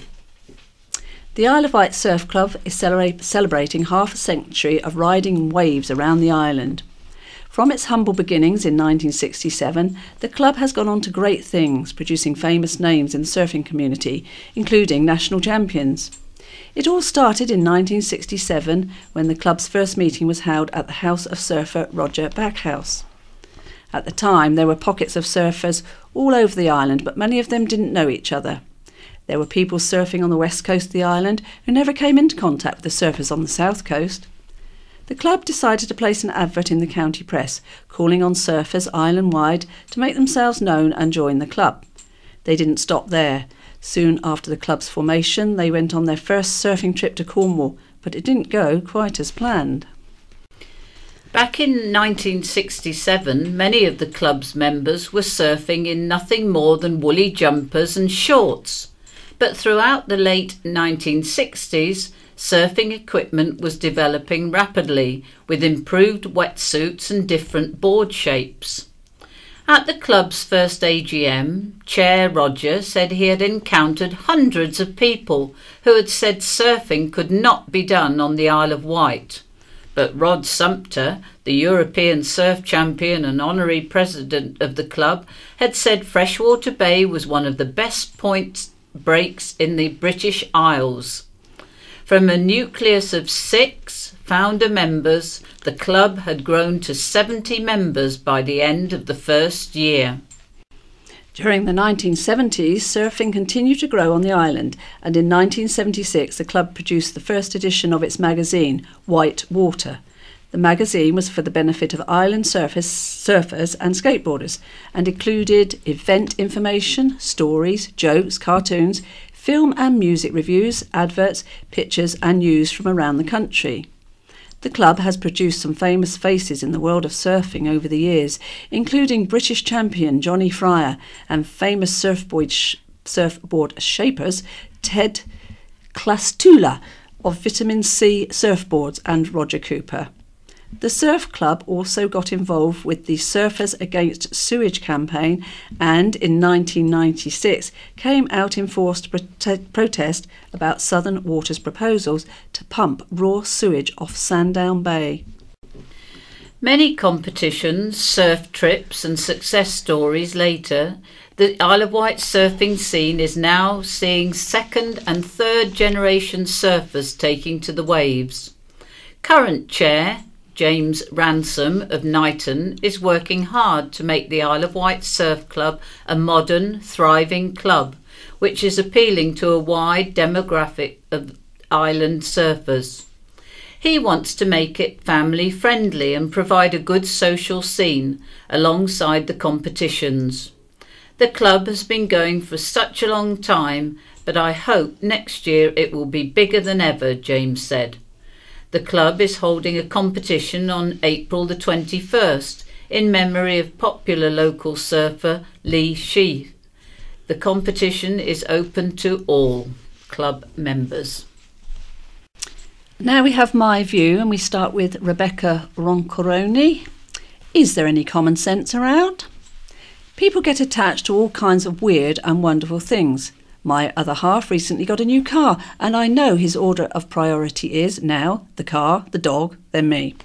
As a joke, I pointed out to him in the good old USA, in some states, it's possible to marry your car. A wistful look briefly flashed across his face. Really? But the question has to be put out to the folks on the island, just how attached are you to your bins? A very good friend of mine, let's call her Mindy, who, unlike me, takes the responsibility of recycling very seriously, recently had her green bin go missing after collection day. After doing the usual check around the neighbours, waiting for a couple of days to see if someone had taken it in error and brought it back, Mindy went onto the Isle of Wight Council website to order another one. She was given two options as to why she wanted another one. Damaged or stolen? 2 boxes, that's it. As it clearly wasn't present damaged, Mindy ticked the stolen box and the form put a £10 charge on. Not happy on principle with paying the £10 for a missing bin, Mindy clearly hadn't simply misplaced or damaged. She rang the council, and after navigating the various hoops one has to jump through in order to speak to an actual human, she queried why people who had their bin stolen had to pay £10. Mindy was then told if she rang the police and obtained a crime number, then she could have a free replacement. By this point, Mindy was wondering if the world had gone mad, but she duly rang the police, apologising profusely for wasting police time, only to be told, no, this wasn't a waste of police time at all, and of course she could have a crime number. Also, did Mindy need victim support? By this time, Mindy was eyeing her coffee suspiciously, wondering if someone, somehow, had put some kind of hallucinogenic drug into it, and she was off her rocker. No thanks, she said. Shortly afterwards, Mindy received a text from the police with her crime number and a further offer of victim support. A few days later, a letter came through the post offering Mindy victim support again. We all know public services are horribly strapped for cash. We know the council is making cuts, driven by central government policy, that are causing real suffering to some of our most vulnerable in our community. How many other senseless, money-sucking policies are in force in these straitened times in our public services? Who scrutinises policies to ensure they're fit for purpose and lead to good and efficient use of public money and target services to those most in need? The sayings common sense ain't that common, as well as a camel is a horse designed by a committee, have never rung truer. And now, we are all becoming goldfish, from Malcolm Mime. Now, if you are anything at all like me, you will probably only read this article to the end of the first paragraph. You see, the problem is, we have all been completely dumbed down, and we now have an attention span that is less than a goldfish. That isn't a throwaway statement, it's actually a fact.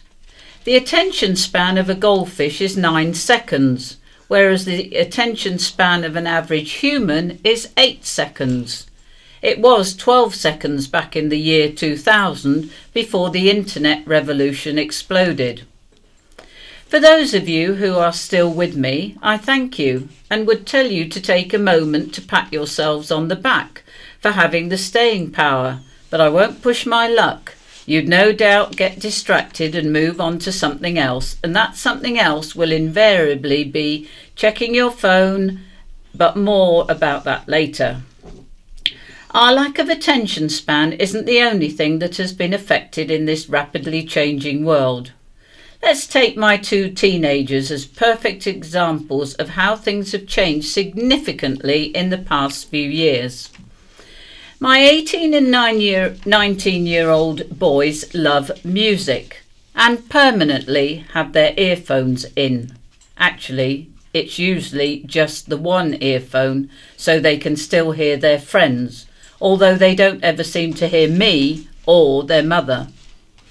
Despite this love of music, neither of my offsprings own any CDs, records, or even downloads. They both pay, or rather I do, a monthly subscription to Spotify, which gives them access to all the music they want. It's an alien concept to me, as I have spent my life buying records, CDs, and even downloads, but this generation don't see a lack of ownership as a problem. Today's teenagers are streamagers. And it isn't just music. Despite my boys being real bookworms when they were younger, they now no longer read for pleasure, and they don't even watch television. Instead, they spend their spare time chilling. Chilling pretty much amounts to a permanent attachment to their smartphone, where they watch YouTube and post messages via Instagram and Snapchat. Facebook and Twitter are for old fogies, apparently. But all this change isn't just happening to the younger generation. I too no longer read books and am spending more of my spare time on the internet. I do still watch television, but as soon as there is an advert break, I automatically reach for my phone, and quite often don't bother returning my attention back to the programme on the telly. The attention span of a gnat is apparently 3.4 seconds, and unless something changes in our current lifestyle habits, this is where we are heading. The good old goldfish will be shaking his head at us in disbelief. And now we have some more articles from the County Press. And we start with a farrier's wife dies in road crash. Dr. Katie Christer, wife of Ireland-born farrier Ben Christer, has died in the USA. Hundreds gathered at the funeral service in Middleburg, Virginia, after Katie, 41, a veterinary surgeon, died in a two-car collision in January. The couple lived in Middleburg but were frequent visitors to the island where Ben's family and friends lived. They were well known within the island's horse community. New clerk at St Helens Parish Council. A new clerk has been appointed to St Helens Parish Council. Richard Priest was welcomed to the post at the February meeting of the Parish Council. Councillor Kevin Tutton said, "Richard brings a wealth of experience from the public and voluntary sectors, including ongoing active participation in local community groups involving significant engagement with the Isle of Wight Council. The Parish Council very much look forward to working with Richard moving forward." Drunk man blocked bus, drunkenly using foul and abusive language on a bus and refusing to move from in front of the bus led to a court appearance for a Shanklin man. Christopher Allen, 45, of Palmerston Road, admitted being drunk and disorderly in a public place when he appeared before Island magistrates last week. The court was told police received a call from Southern Vectis staff on Friday, February the 9th, saying there were problems with a drunk man on board a bus at Shanklin railway station. Allen had been using foul and abusive language and sat in front of the bus, refusing to move. For Allen, Barry Arnott said his client battled with alcohol but was now receiving help and had found stable accommodation. Allen was fined £120 and told to pay costs of £85 and a surcharge of £30. Bird scarer complaint. Loud bangs from a bird scarer spooked 2 horses on a Whitwell bridleway, prompting a complaint to the Country Watch police team. The landowner was given advice and signs have been put up to warn members of the public. Maplin jobs at risk. Maplin, the electronics retailer with a shop next to Cineworld Newport, has gone into administration, putting island jobs at risk. More than 2,500 jobs nationwide are believed to be at risk after talks broke down with a potential buyer. Maplin said it was seeking a takeover deal with its future sites set on smart home installation. Boy cyclist injured. A boy cyclist was taken to hospital after being involved in a collision last Friday. Police and ambulance crews were called to the collision, involving the child who was riding a bike and a Volvo at St John's Hill Ride shortly before 8 a.m. A police spokesperson said it was believed the boy had suffered a minor injury and had been taken to hospital as a precaution. Ride pianist Thomas Luke left the Portsmouth Music Festival with an armful of prizes. Tom, 14, who started learning the piano aged 4 with island teacher Judith Harvey, won all 4 of his classes with 2 distinctions and 2 honours. He achieved the highest marks possible for his recital, in which he played a Bach prelude, a Chopin nocturne and 3 Scriabin preludes. The adjudicator said Tom had played the Chopin so beautifully it had moved her to tears. He was also awarded the Clifford Benson Piano Prize for outstanding musicianship and communication. Tom's routine includes travelling to London every Saturday to attend the Junior Royal Academy of Music. Bookshop's next chapter. A West White bookshop has made the regional final of an Independent Bookshop of the Year award. Mrs Middleton's shop and the Rabbit Hole in School Green Road, Freshwater, is battling for the top honour. Her bookshop is up against 7 other shops in the southwest region, with customers encouraged to write in to competition organisers Bookseller to support their favourite shop. Owner Gail Middleton said, "I'm chuffed to bits that our little shop on the island has been nominated. My shop has its own personality. It's cosy and inviting for people to come in and just sit down and browse. There is no pressure on anyone to buy. My children's shop, the Rabbit Hole, is very nostalgic, and the walls are decorated with pages from childhood books from Enid Blyton, the Ladybird series and the classic Alice in Wonderland." St Helens residents will not see a rise in their parish precept this year. St Helens Parish Council approved the budget at its February meeting. Councillor Kevin Tutton told the County Press the budget was agreed at a similar level to last year, resulting in no increase in the precept, and includes provision for taking over the village public toilets as previously agreed, subject to due diligence.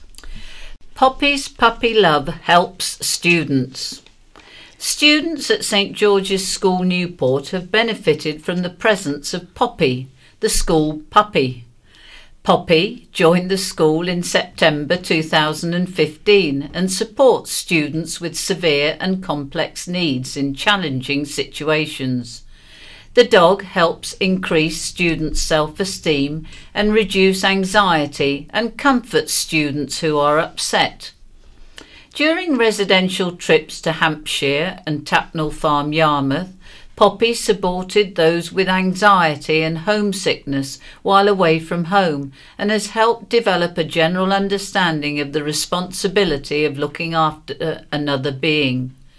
Poppy attends school at least 3 days a week and has recently been assessed to see if she can continue her work as a Pets as Therapy dog. More than £6,500 of jewellery and Apple products were taken from a Newport home. Police have released CCTV images of a man they want to identify. A spokesperson for Hampshire Constabulary said, between 7:45am and 8am on Sunday, February the 18th, more than £6,500 of Pandora jewellery and Apple electrical products were taken from a home on Trafalgar Lane. A man riding a bicycle was seen acting suspiciously in the area. He was described as white, in his late 20s or early 30s, in a green hooded top and green trousers, carrying a black bin bag. If you saw the man or know who he is, you can call 101, quoting 441 800 64396. Kate's running off to race in Paris. Kate Young of the County Press is running the Paris Half Marathon, her first overseas race, on Sunday. Kate, Deputy Features Editor, is running in aid of Get Kids Going, a nationwide charity which helps disabled children and young people take part in sport. The charity helps those aged 26 and under to compete at events from grassroots level to the Paralympics. A member of Ride Harriers, Kate has been running since 2016. She is hoping to raise £500 for the charity, which would be enough to purchase a pair of lightweight racing wheels for a bespoke sports wheelchair. Kate, 43, said, "Training has been going well and I am confident I will finish the race. This week has been quite nerve-wracking as the weather forecasts have been very unpredictable and I have been worrying about how the possible snow may affect my travel to Paris and back. Fortunately, I don't think it will snow while I'm in Paris, so hopefully I won't need skis." 4 new trustees have joined the Isle of Wight Youth Trust. Around 1,000 young islanders used the Trust one-to-one counselling service last year, and the additions come as plans to expand services for young people get underway. Jane Edmonds has worked as a mental health nurse and in an NHS psychiatric hospital, while Pete Elliott is director of the doctoral training programme in clinical psychology at Southampton University. Michael Lilly was chief executive of a psychological practice after working as a counsellor and psychologist, and Emily Myers had a career in therapeutic education and works with children outside mainstream education. Pete, Jane and Michael have had incredible careers working within mental health services, said Malcolm Marshall, chairman of the Youth Trust. Emily has already been working with us through our strategic planning process. Praise for schools turnaround. St Thomas of Canterbury Catholic Primary School, Carisbrooke, is celebrating having been rated good by Ofsted, only 3 years after being in special measures. In the school's most recent Ofsted inspection, the school was identified as good in all areas of the report, resulting in an overall good judgment. In the report, Ofsted said, "There is a strong culture of ambition and support for pupils. Children in the early years make good and sometimes excellent progress. They are curious and respond very enthusiastically to the exciting and stimulating teaching they receive. Pupils demonstrate positive attitudes to learning. They are happy, confident, courteous and well-mannered. They care for each other and are respectful. Leaders and staff have created a safe and welcoming school culture where pupils can thrive. The curriculum is broad and pupils enjoy a wide range of experiences. It is well structured to ensure good coverage of the national curriculum in a variety of interesting ways. For example, pupils spoke excitedly about the themed events, including the Science and Art Weeks. Head teacher Maggie Sanderson said, "I'm very pleased the report recognised the areas of strength in the school, showing the commitment of the staff, governors, children and families to ensuring the focus of the school enables the children to be the best they can be as learners and members of the community." A major building project is underway to improve the emergency department at St Mary's Hospital. Aimed at improving the environment for patients and staff and improving the flow of patients through the hospital, the work will cost more than £1 million. It has already started and is scheduled to be completed by early May. Improvement work will be carried out to emergency and diagnostic imaging departments, and a permanent base will be created for the ambulatory emergency care service, to which GPs can refer patients directly. The Isle of Wight NHS Trust said it would be business as usual while the work was carried out. Robin Beale, consultant in emergency medicine, said this work should improve the flow of patients through the island's health system and provide island GPs with improved access for referring patients to the medical teams. The work has been funded by a £714,000 NHS improvement grant and the Trust's own capital investment programme. Burglar caught in store after closing. A Ryde man was caught by police in New Look clothing store in Newport after hours. Billy Chilcott, 23, of Cross Street, originally claimed he was in the store seeking shelter, having missed the last bus home. But eventually, after it transpired he had entered the store before his bus departed, he pleaded guilty to burglary. Police attended New Look South Street after an alarm was triggered on October the 3rd. Anthony Bailey, prosecuting, told the Isle of Wight Crown Court. Chilcott was found in the storeroom, Mr Bailey said. Representing Chilcott, Paul Fairley said he had been drinking that night and drink was very much an issue in his life at the time. He says he has now stopped drinking completely. Chilcott was sentenced to 16 weeks imprisonment, suspended for a year, with 15 days rehabilitation activities and a victim surcharge. A cheque for £55,000 has been presented by Red Funnels Charity Committee to the Hampshire and Isle of Wight Air Ambulance, HIOWAA. The total is a culmination of all the fundraising efforts made in 2017 and goes to the HIOWAA after thousands of votes from the public chose it to be Red Funnels Charity of the Year. Staff have been finding creative ways to raise money since the start of 2017, including Dress Down Fridays, a family fun day at Thruxton Motorsport Centre, and the 10 Dance Challenge. Red Funnel Chief Executive Kevin George said, "The HIOWAA crew does an outstanding job and we're so grateful to all our generous customers who took the time to donate and help support the tremendous life-saving work they do." Ray Southam, HIOWAA Corporate and Community Fundraiser, added, "We're greatly honoured to be Red Funnels Charity of the Year for 2017. The amount of money that has been raised is fantastic." A green life in the Army. Volunteering for the Green Army is one of the best things I have ever done. These are the words of volunteer Will Phillips, just one of the many young people who find the project so worthwhile. The Green Army is a nature conservation volunteer group for 16 to 25-year-olds living on the Isle of Wight, run by Vectis Housing Association's Wild About Wight project. It is seeking new volunteers.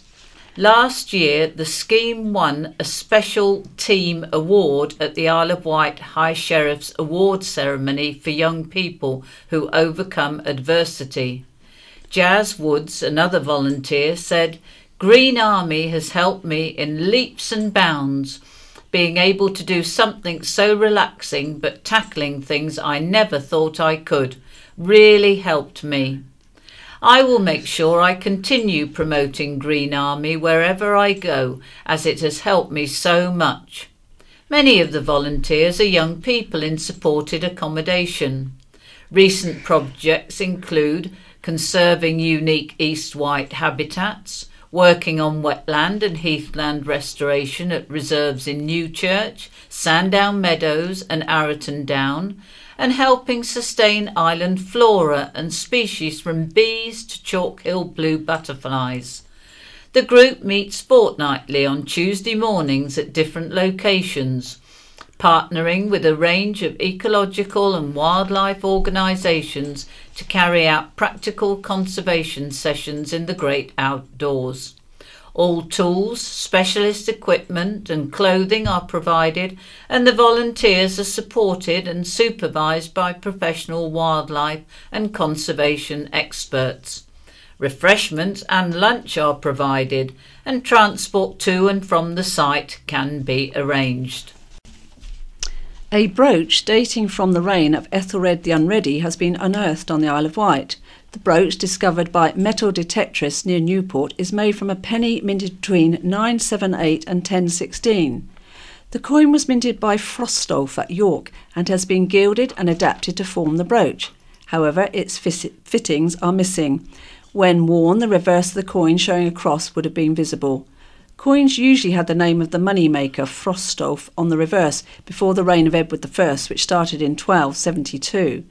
The brooch was declared treasure by the island's coroner Caroline Summeray at a hearing last week.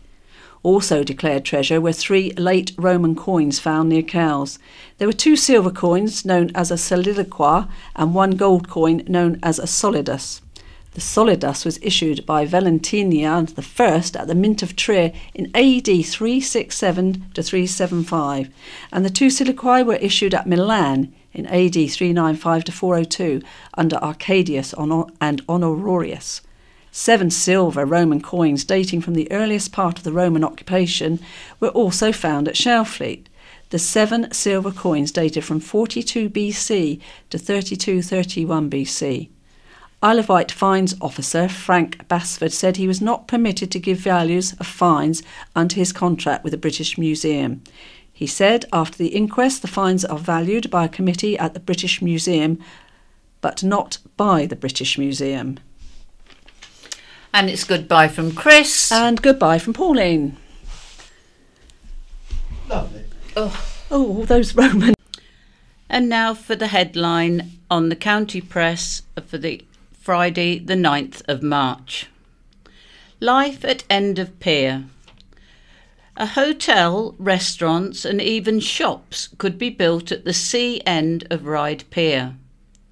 Whitelink has appointed property and planning consultant Christopher Scott to draw up plans to transform the listed pierhead within 5 years. Mr. Scott told the county press he had already approached island restaurants and national chains which might be interested in opening on the pier, although he would not reveal which ones. We have been appointed to look at the regeneration of the pier, to create a destination rather than a terminal, and improve the experience for people coming to the island, he said. We are looking at different options, not necessarily a hotel. There could be 2 or 3 restaurants and potentially shops. It's very early days. Mr. Scott pointed to the rebuilding of Hastings Pier after a fire, which won Pier of the Year 2017, although in November it went into administration, and Southend Pier, where Jamie Oliver films his Friday Night Feasts television show. There is a lot out there showing what can be done with piers, said Mr. Scott. Whitelink Chief Executive Keith Greenfield said the pier firm had no wish to compromise Ryde Pier's rich heritage. Organisations, including the Historic Ryde Society, are set to be consulted on the plans, together with Ryde Town Council, the Isle of Wight Chamber of Commerce, Isle of Wight Council and Visit Isle of Wight. The Isle of Wight Council has already earmarked Ryde Esplanade as ripe for regeneration, opening up the wider possibility of a completely new look for one of the main gateways to the island. Mr. Greenfield said, Ryde Pier has been the gateway to the Isle of Wight for more than 200 years. In conjunction with partners on the island, Whitelink is now considering several proposals, which may include a hotel and restaurants. Team effort averts island water crisis. Water supplies across Newport, Cowes and the West Wight could potentially have been affected for weeks. The scale of last weekend's water crisis was revealed by Isle of Wight Council leader, Councillor Dave Stewart. He said, "We discovered water was not going to get to Newport, Cowes, West Wight and beyond for some weeks. The crisis emerged during a sudden thaw followed by last week's freezing weather. Domestic pipes burst, causing water to leak out, leading to reservoirs dropping to dangerously low levels. At one stage, supplies to 30,000 homes across the island were under threat. Water trucks were brought in from the mainland to provide emergency water supplies, and bottled water was handed out by volunteers to 600 elderly and vulnerable residents in the Newport area. Ensuring supplies to St Mary's Hospital and Her Majesty's Prison Isle of Wight was also a priority for emergency teams. Councillor Stewart praised work by council staff, health authority staff and emergency services and Southern Water. It was an absolute team effort, a really good piece of work. The crisis first emerged on Saturday when residents in Newport were warned their supplies could be cut off overnight. However, work throughout the night by a team of 40 Southern Water engineers brought the leaks under control. The emergency was declared over on Sunday evening when the Isle of Wight Council declared the major incident was being stood down. A section of Newport Road between Somerton and Northwood was closed on Tuesday following a burst water main, causing long traffic hold-ups. More than 90 properties in the Carisbrooke area were affected by a burst water main on Tuesday evening. School Lane, between its junctions with Priory Road and High Street, was closed while engineers tried to repair the leak caused by a faulty valve in the main. Cuts will bring hardship for cancer patients. Cancer patients may struggle to attend mainland hospital appointments after the Isle of Wight Council's Cross Solent Travel Fund was slashed in half. Last week, the authority approved a £30,000 cut to the discretionary top-up fund, which provides support for patients attending radiotherapy, chemotherapy and renal dialysis appointments on the mainland. Some patients will continue to be reimbursed on a means-tested basis from the statutory health travel cost scheme. The council report stated the legal responsibility for the service rested with the NHS, and the top-up from the council was entirely discretionary. The top-up is not provided by any other local authority. Plans to change the island's healthcare system could also see more patients transferred to the mainland for specialist care. The Isle of Wight Prostate Cancer Support Group Chairman Dave Kiley said, "The council has decided not to have a public consultation process. They have just moved straight away to make these cuts. Treatment for prostate cancer typically involves 20 consecutive days of radiotherapy at Queen Alexandra Hospital at Cosham near Portsmouth. With follow-up appointments, this can mean up to 24 trips to the mainland within the space of a month, costing over £200. Mr. Kiley said prostate cancer tends to target men over the age of 50, and many of them are on state pensions. The cost of travel is roughly 40% of one's monthly pension. Mr. Kiley worried men would opt for surgery rather than radiotherapy because they would only have to travel across the Solent once. June Ring, who runs several cancer support groups on the island, said the cut would be devastating for those whose income fell just above the cut-off point. Mrs. Ring said one couple spent so much money travelling to treatment they moved to the mainland. Cabinet Member for Adult Social Care and Public Health, Councillor Claire Mosdell, said, "We are pledging to fully review and explore with the NHS how this vital service may be supported in the future. Nationally, councils have no responsibility for funding NHS patient travel, and we may be unique among councils in doing so. Ferry operators offer reduced fares to assist islanders travelling to appointments. As part of exploring how islanders travel to the mainland hospital appointments might be managed and supported, we are engaging directly with the operators." Praise for good school. The Ofsted rating of a Ryde primary school has been raised from inadequate to good in just 3 years.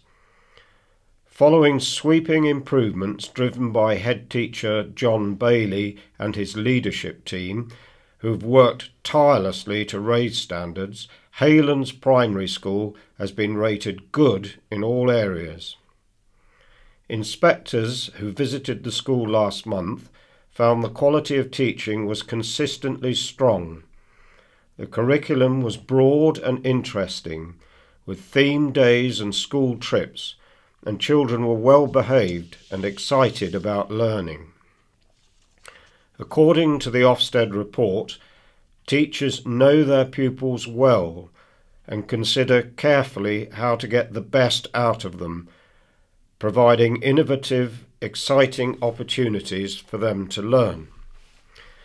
Children, including those with special educational needs, progressed well, and the number of achieving the expected standards in reading, writing and maths had steadily increased. Key Stage 2 reading standards were above the national average, although attainment in writing and maths remained slightly below the benchmark. Children were described as proud of their school and its excellent buildings and facilities, particularly the vibrant library where they were encouraged to read for pleasure. They tried their best in class and played with joy and enthusiasm. Governors were described as ambitious for the school and able to hold leaders to account. However, attendance remains below the national average, and inspectors said the standard of children's writing in subjects other than English could be improved. Mr. Bailey said the rating was a significant milestone for the school. We were particularly pleased the support for children with special education needs and disabilities, together with support for disadvantaged children, was recognised as good, he said. From the Friends of Haylands and the Parent Forum to ambitious governors, the achievement represents a real team effort by the whole community. The school is now well placed to continue its good progress in improving outcomes and life chances for children. Isle of Wight Snow Heroes honoured. Islanders pulled out all the stops to help others as the beast from the east hit our county, covering it with snow and ice. Hannah Swan and Lee Webster of God's Hill took this photo after venturing out to rescue a friend. Hannah and Lee spent almost 3 hours rescuing the friend, who found himself stuck in a drift on the back road in his 4x4. Hannah said, "We managed to get him to our tractor, which wasn't easy, then get him back onto the main road. Driving back along the military road, we stumbled across a number of people stuck in 4x4s and did our best to help." Another story. Island 4x4 drivers have been praised for responding to pleas for help from stranded NHS staff and care workers as snow and freezing winds gripped the island last week. The Isle of Wight 4x4 Club, Vectis 4x4 Response and many individuals such as Simon Roncaroni of Binstead pulled together to assist the Isle of Wight Council's Emergency Planning Department during the snow. The drivers completed 52 emergency operations, covering hundreds of miles, transporting more than 100 carers and medical staff, enabling them to get to and from work and complete their visits to the elderly and vulnerable across the island. Thanks to them, doctors and medical staff were also able to attend emergency call-outs. Amy Jo Sampson, a paediatric senior staff nurse at St Mary's, said, "I put a plea on Facebook for anyone to help me get to work, and a wonderful man called Rob Newton responded immediately and came from Newport to Lake in the treacherous conditions to collect me. He spent his whole day ferrying staff and patients all over the island to and from the hospital. It is people like him that help to keep the NHS functioning in difficult situations, and I feel he should be recognised for his kindness and selflessness during this time." Peppa proves a hit with island toddlers. Peppa Pig is due to visit Tapnell Farm Park near Freshwater. Due to an overwhelming response to the news Peppa was visiting for a day, a second date has been added. The cheeky TV character, beloved of toddlers, will now be appearing on Saturday and Sunday, May the 12th and 13th. Normal admission prices to Tapnell Farm Park apply, but the advice is to buy the tickets online in advance to guarantee entry. Holders of Tapnell summer season passes can use them, but still need to reserve their space by booking online. In addition to seeing Peppa Pig, the rest of the park will also be open. New activities for 2018 include a sledge slide, a toddler's tractor school, and the extended straw bale play zone and pedal go-kart track. Operation Manager Tom Honeyman-Brown said, "We can't wait to welcome Peppa Pig to our farm for a visit, and it sounds like plenty of kids and parents are just as excited as we are." More Isle of Wight snow heroes honoured. A committed paperboy braved the elements to get the county press out last week as the island froze. Josh Burrows, 14, of East Cowes, was filmed sliding over ice at East Cowes Marina to deliver a copy of the paper.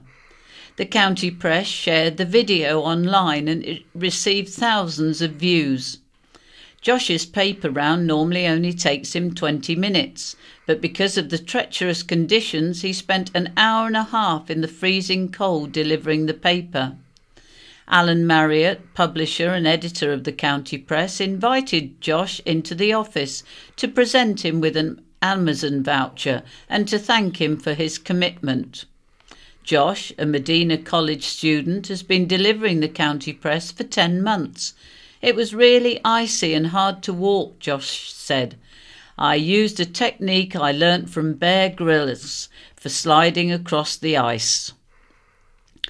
Island Roads worked tirelessly during the icy weather last week, covering a total of nearly 2,500 kilometres of highway and using nearly 500 tonnes of salt on multiple gritting runs.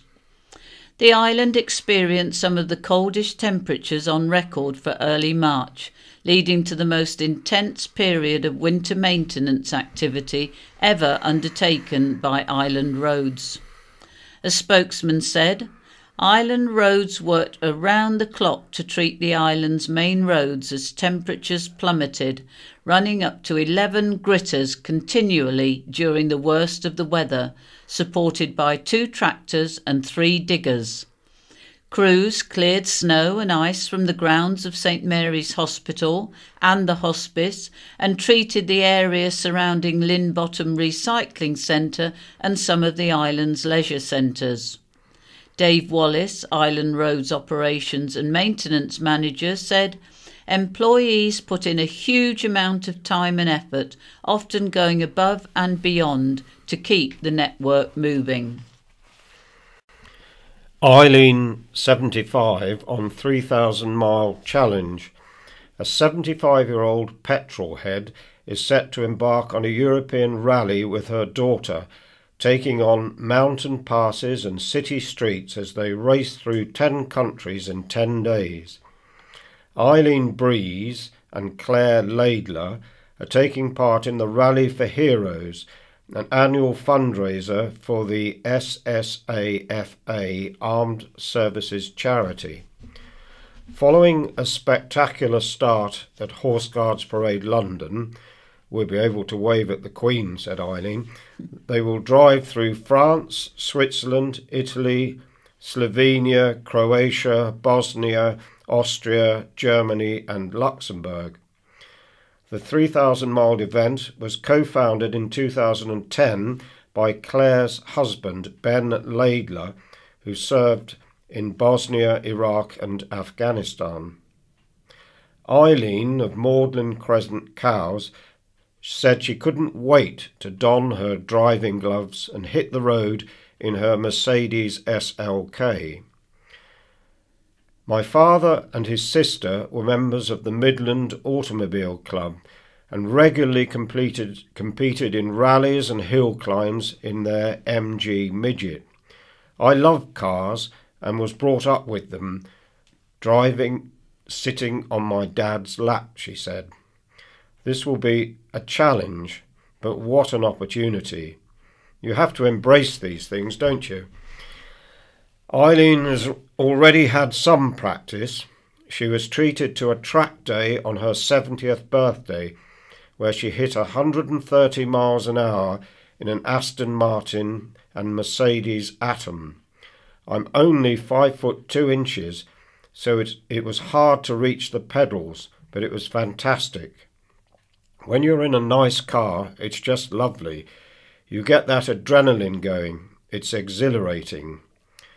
Claire, 44, who lives near Yeovil with Ben, 42, currently based at Yeovilton Royal Naval Air Station, and their children said, Mum was totally bowled over when I asked her to be my co-driver and jumped at the chance. It really is a dream come true for her, as she has always wanted to do it. We are both passionate about supporting our armed forces and raising money for SSAFA. It's a fantastic charity that does so much for serving personnel, veterans and their families. It will be their first Rally for Heroes, although they have supported the event since the beginning, and Eileen has organised several fundraisers on the island. The next one will be a family fun day with a teddy zip wire, ability dogs for young people demonstration, Wolfguard Vikings reenactments, a bouncy castle and trampolines. It will be held at Cowes Community Club on Sunday, May the 13th from 11 a.m. to 4 p.m. Fellow Islanders Clive and Sue Ford will also be taking part in the Rally for Heroes for the second time in their TVR Cigaris. You can support Eileen and Claire's fundraising effort at uk.virginmoneygiving.com/team/Claire and Eileen. And even more snow heroes honoured. 14-year-old Millie Collins took a photo after braving the cold with her dog Bella to help after a car flipped over on St Lawrence Shoot. Millie said she went up to help after seeing a post on Facebook. I put my coat on and went out straight away. There was a van trying to get down, so me and the man from the van tried to push the car out of the way. We got it halfway over and my dad, Sean Collins, then came to help finish the last pushover and we got the van down. I only fell over a few times. Millie said the driver of the car was taken to hospital to get checked out. Burr's restaurant in Newport offered free soup to those in need during the cold weather. The Lugley Street restaurant posted on social media, "Over this cold snap, if you are in need, snowed in, broken down or lost power, Burr's is making a big pot of tomato soup to give away to those in need." Katina in Ventnor also offered soup. Did Louise say yes to the dress? With just 90 days left until her wedding, an Ireland woman took drastic measures to find her dream dress. Louise Rippon, 35, from Cowes, put her wedding in the hands of experts and travelled to Confetti and Lace Bridal Boutique, which hosts Say Yes to the Dress, a reality TV show. Louise, née Faulkner, planned to marry fiancé Tom in 2016, but the wedding was postponed as Louise discovered she was expecting twins. "I had no motivation to diet and try to fit in the dress I had bought before my pregnancy, and I kept putting off finding a new one," said Louise. "We had to do something drastic as there wasn't much time left. This really was a last chance saloon situation." After her daughter Poppy appeared in a Vauxhall advert, Louise remained friends with a producer whose next project was Say Yes to the Dress UK. Which dress did Louise wear on her big day? Find out tonight, Friday, on TLC at 9 p.m. And it's goodbye from Chris and Brian. Good morning, everyone. This is the County Press for March the 9th, 2018. And this is Barry. Hello, this is Sarah. And I'm going to start with the first letter. Thanks for your help. This is from Maggie Oldham, Chief Executive Officer of the Isle of Wight NHS Trust. As someone who hails from Lancashire, I know last week's snow and ice was an unusual event and made the roads and paths to the island very treacherous. Despite this, many of our services across the island, including St Mary's Hospital, remained open for business.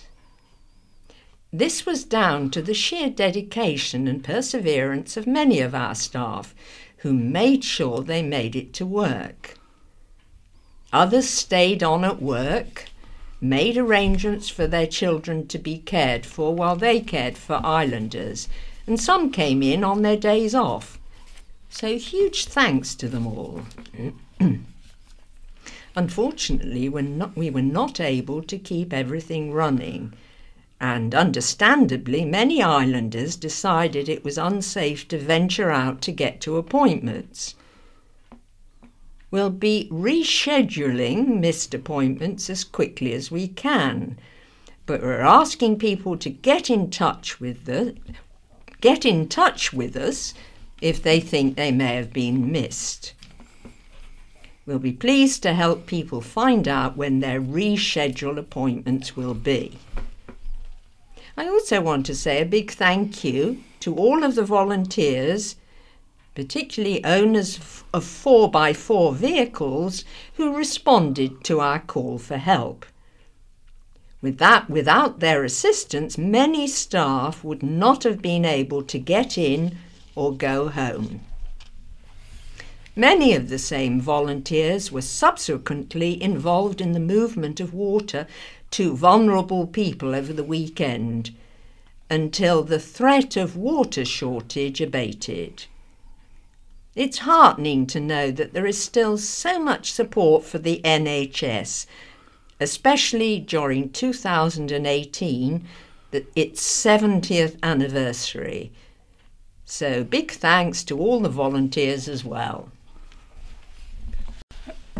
And also a letter from Caroline Plant of Cambridge, again relating to the great service that she's found on the island in the health services. Over the past fortnight, I have been staying on the island with my elderly dad, as he has been unwell. During this time, it has been necessary for me to access a range of local emergency and routine medical services. I would like to put on record how impressive the medical staff we have dealt with in Newport has been.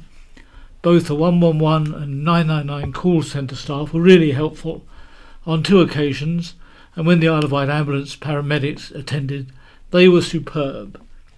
The ambulance crew also gave me some very useful generic advice, as I do not live locally. The receptionist at Carisbrook Surgery helped us make important emergency appointments, and both Dr. Wills and Dr. Geck dealt with our issues in an empathetic, straightforward and sensitive manner. Staff at St Mary's Hospital were as ever extremely busy, yet their kindness shone through in their interaction with patients and their relatives and carers. We are all aware of the pressures on NHS staff currently, yet the people at the interface with patients continue to work so hard, sometimes in very pressurised circumstances. My dad and I really appreciate it and hope you are proud of the services you offer.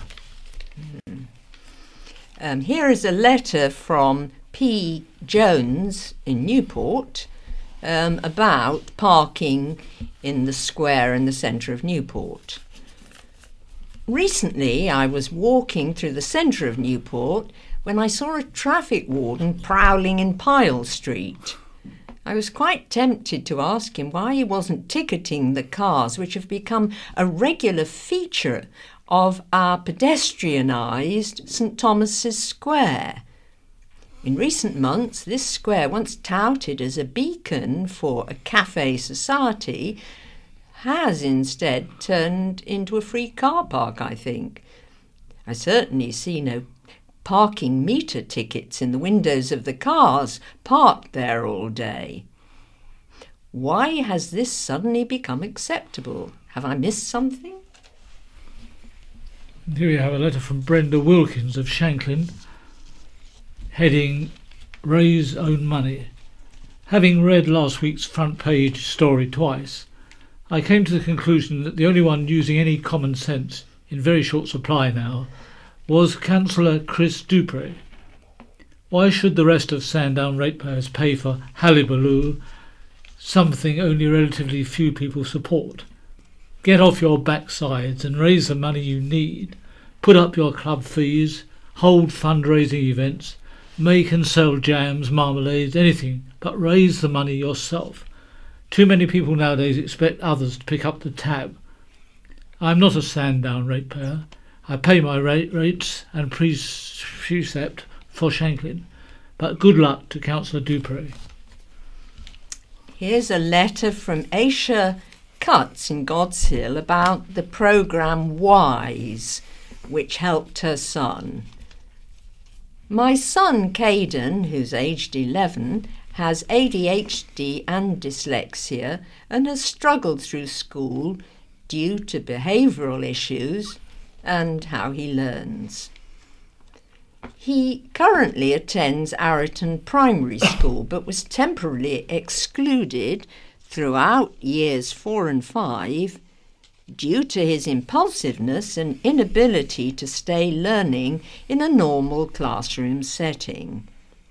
He lacked confidence and had low self-esteem. He didn't think he was capable of achieving much in life and feared he wouldn't get a good job when he grew up. Caden is bright, creative and very talented when it comes to art and making things. He didn't believe this, which in turn made his behaviour worse, as he didn't really see the point in school. The Senko head teacher recognised his talent and put him forward to the WISE programme, which has changed our lives and Caden's total outlook. He currently goes to WISE weekly, where he's treated as an equal. They have given him the skills and confidence to make amazing items from wood. His outlook has changed as he now knows what talent he has, and he looks forward to each new project, which has led to improved confidence in school, and he hasn't been excluded this year at all. So WISE has not only improved his mental health with confidence and self-esteem, it has also given him ambition. To close down such an important and influential project, which was mentioned in the county press of the 23rd of February, for children like my son would be heartbreaking. Without WISE, he wouldn't have started to believe in himself and probably would be permanently excluded by now. We seem to have a high number of SEN children on the Isle of Wight, and we as a community are letting our children down if we let these projects end. And here is a letter headed "We Don't Count" from Joe Hulse of Gurnard. I read with interest and agreement with Dean Francis's letter, "What has the PCC done for us?" Police and Crime Commissioner Michael Lane made his views on the island pretty clear just after taking over from Simon Hayes. Mr. Hayes had planned to reintroduce Isle of Wight IW into the constabulary's title via a bill going through Parliament. Mr. Lane scrapped this just after taking over, saying he did not view it as a priority or necessary. Therefore one is led to the conclusion that Mr. Hayes was aware and was prepared to show that the island was inclusive and mattered, while Mr. Lane was not. There are a number of twin county forces across the country where both are named in their forces titles. Mr. Lane, I think, was a fairly senior Royal Navy officer, Commodore, and is therefore used to having his wishes and orders obeyed without question. Hence his apparent difficulty in accepting the rejection of his plan to use any increase if funding to boost his personal office. A letter from Theresa Mercer in Sandown. With the reference to Ventnor being pedestrianised and no parking for cars, this was in the county press of the 2nd of March, if the car park is full, there would definitely be a very detrimental effect on Ventnor shops. My family and friends all love the charity shops that help good causes. As a local, I know at Ryde some older people rely on the bus to get to the top of the town. No buses go down to Ventnor seafront, therefore people who have to park on the seafront, and they won't do the steep hill up to town. I suggest if it's 24 shops to 1 who are anti the town car free and 1 Tramezzini in favour, perhaps he should relocate to Newport Town Square. People don't worry about children in Ventnor on the road. We worry about one establishment running things by overthinking their idea is what the majority want. Keep Ventnor as it is. And we have no to fire service cuts from Dave Hunt, Brigade Organiser, Fire Brigades Union. As a workforce, we understand the need for changes in ways of working, and we are open to ideas that will provide a safer and more resilient service. However, the preferred option has not been shown to the majority of fire service employees until very recently, and we have some serious concerns about the changes that are being proposed and the reasons and haste behind these changes. These include the following points: the proposed reduction in fire appliance crew from 5 riders to 4 on the first appliance to attend an incident, such as a house on fire. This limits the actions the first crew can take to carry out rescues and tackle the fire until a second appliance arrives. This second appliance would not be guaranteed to arrive promptly, particularly at night, when as few as 4 whole-time crew may be immediately available for the whole island. The service will rely even more heavily on retained firefighters who have already seen cuts to establishment at most fire stations. An initial crew of 4 cannot establish a safe system of work at other incidents, such as road traffic collisions. These incidents rely on the team approach with a minimum first crew of 5 firefighters. The Isle of Wight Council has been told other services use this crewing policy. However, other services can rely on the proximity of other whole-time stations to guarantee the next appliance. We will not have the guarantee at night time on the island. This proposal does not address the current low numbers and availability of retained firefighters. Recruitment and retention of retained firefighters, together with ideas to utilise their availability better, should be addressed as a priority before proposals that will reduce whole-time posts. The proposed options are based on historical incident data rather than a current review of risk, which has not been implemented. The peer review of the Integrated Risk Management Plan that was last produced in 2014 stated that capacity, resilience and sustainability within the services were issues. The current preferred option for change does not state how it addresses these issues, especially when recommending a reduction in workforce. The proposal suggests the locality model will improve productivity regarding collaborative working and community safety initiatives. This is a positive aim, but there is no mention of how this will be achieved alongside a 15% reduction. I'll read that a little bit again. This is a positive aim, but there is no mention of how this will be achieved alongside a 15% reduction in workforce. We feel the changes proposed are major and fundamental. There has been a lack of both public and workforce consultation, and there seems to be an unnecessary haste in its implementation. This would ultimately seem to be driven by concerns rather than that of maintaining a safe and resilient service. Well, we're over to looking back now. First of all, 100 years ago, this is March the 9th, 1918, Islander Mr. F. Lawrence, who was serving on the Salonika front, wrote to the county press, wrote to the county press to thank his employer for a parcel sent to him in Greece.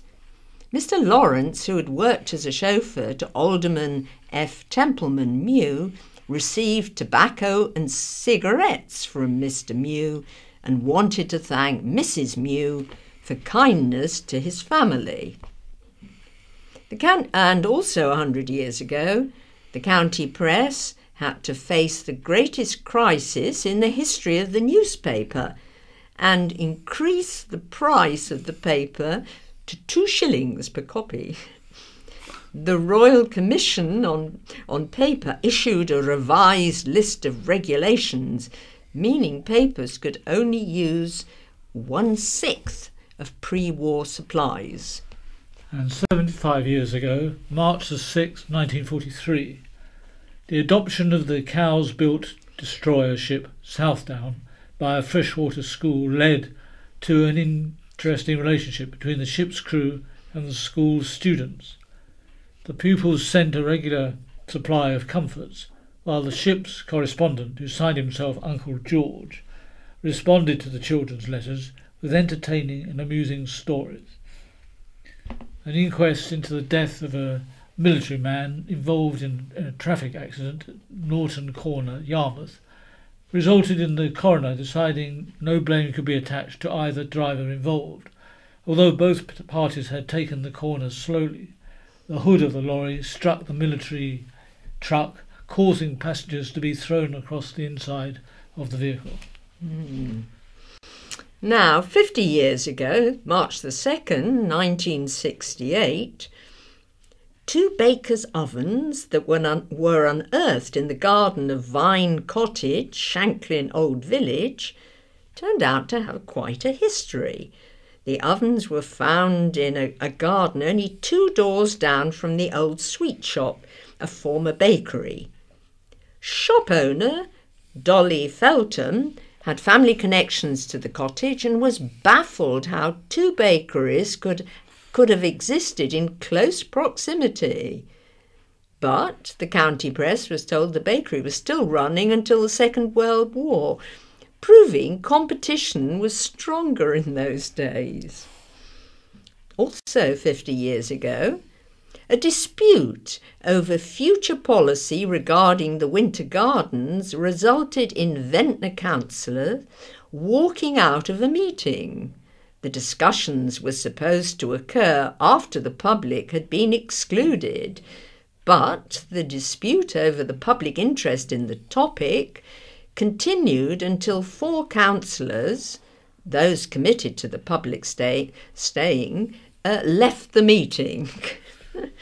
And 25 years ago, March the 5th, 1993, Godhill's congregation said goodbye to their vicar of 28 years after he resigned over the ordination of women priests. Following the Church of England's vote in November of 1992 to allow women priests into the church, the Godhill vicar commented, "This is not the church I joined anymore."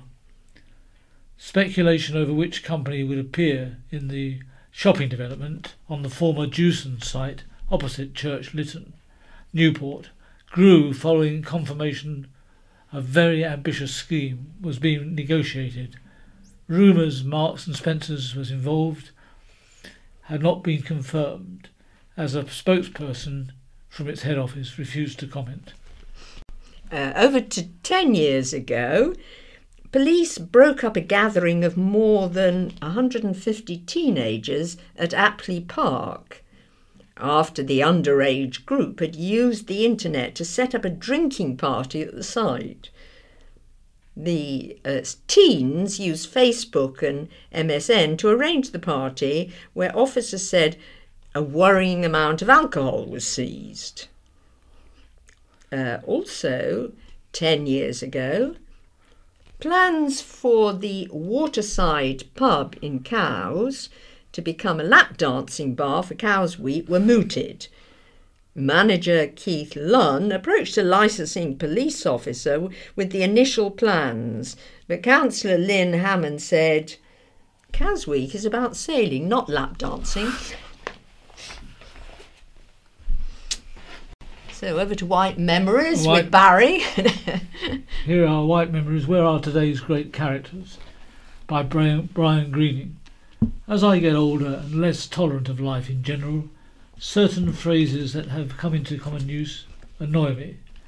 Sportsmen who have yet to see their 30th birthday are described as legends, while certain young ladies who have gained fame by going topless and sleeping with an unshaven, foul-mouthed, tattooed member of the opposite sex are described as television stars. One word I can identify with, however, is that of a person being described as a character. I enjoy researching copies of the old newspapers and often wonder, would the county press be allowed to write today such a description as follows of a woman in a Newport court in 1841. Mrs. Dibbins was described as, quote, a copper-coloured, wrinkled-faced little old woman who had a husband half her age. She stated he had thrown her out of the house and she was now living in the workhouse. She wanted him to allow her back home. In reply, her husband, an exceedingly good-looking man, stated he threw her out because she sold all the furniture to get money for drink. The magistrates told him as he had married the lady, she became his responsibility, and thankfully the couple was seen to leave the court arm in arm. In 1844, Elizabeth Judge's husband was in Parkhurst prison, awaiting trial for stealing some cutlery. Mrs. Judge visited the prison and at the gates asked if certain items could be passed to her husband. They included a jug of tea, some butter and sugar, and half a loaf of bread. The prison warder told her to go away and return in half an hour. In the meantime, a search was made of the items, and in the bread was found 6 yards of whipcord and a note that read, "Send your stuff out in the collar of your shirt." In the butter, a penknife was found. Upon her return to prison, she was apprehended. Around 1848, a lady with the wonderful name of Repentance Adams appeared, not for the first time, in court. She was a person who went around the town stealing doormats she later sold to buy drink. On this occasion, she was once again sentenced to a few days in Bridewell in Holyrood Street. Yeah, over to, 1864, a fashionable-looking lady by the name of Eliza Crode, a middle-aged woman who had 9 children, appeared in court at Newport with a 17-year-old lad by the name of William Groves, charged with stealing some of her husband's valuable items. In court, the lady wore gold drop earrings and a black lace veil, and her manner was so impudent she was warned she risked being charged with contempt of court. She was the wife of Absalom Crode of Brooke. The lady and her beau had absconded together and were found at the Yacht Inn, Lymington, where the stolen items were found in their possession. Both were remanded in custody to await further evidence from a Lymington witness. Certainly all those mentioned earned the name of characters. There are a handful I have encountered within my lifetime who will be familiar to fellow islanders and Newportonians in particular. I would place the late Dr. Heathcott in this category, a man who is said to have delivered more than 3,000 babies in his lifetime, amongst whom I am one. Never mind the fact that he liked his whisky. This did not stop him from being the local doctor whom the police always called out when they had need of one. There are many who will recall him with great affection. Many people recall Theo, a man always referred to as the tramp, who preferred to live a lonely life, but who could play the piano with the best of them, and who was often to be seen in the Horseshoe pub at Northwood. Others will recall Harry Orchard, the man who was a double amputee who used to sit outside the post office selling boxes of matches and shoelaces. Local sport has thrown up a few individuals who it is hard to forget. George Willett would never have won an international cap as a goalkeeper, but he was always entertaining. His technique as a goalkeeper was rather unorthodox, as he never caught the ball, simply preferring to punch the ball away. George deserved to be known as a character. There are not so many who can carry that title today, but one man I miss is the late Keith Newbury, a larger-than-life man and a professional journalist to his fingertips, who feared no one. The local council... Shall I finish, Barry? Yes. The local council, Island Road, Southern Vectis, and more than once the local Freemasons were all targets for his acerbic wit and a tongue lashing whenever they took themselves too seriously. There must be many more, but we haven't got time for them today.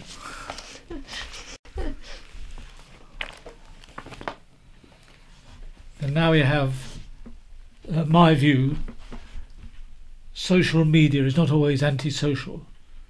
The blame for some of society's ills has been laid at the feet of social media.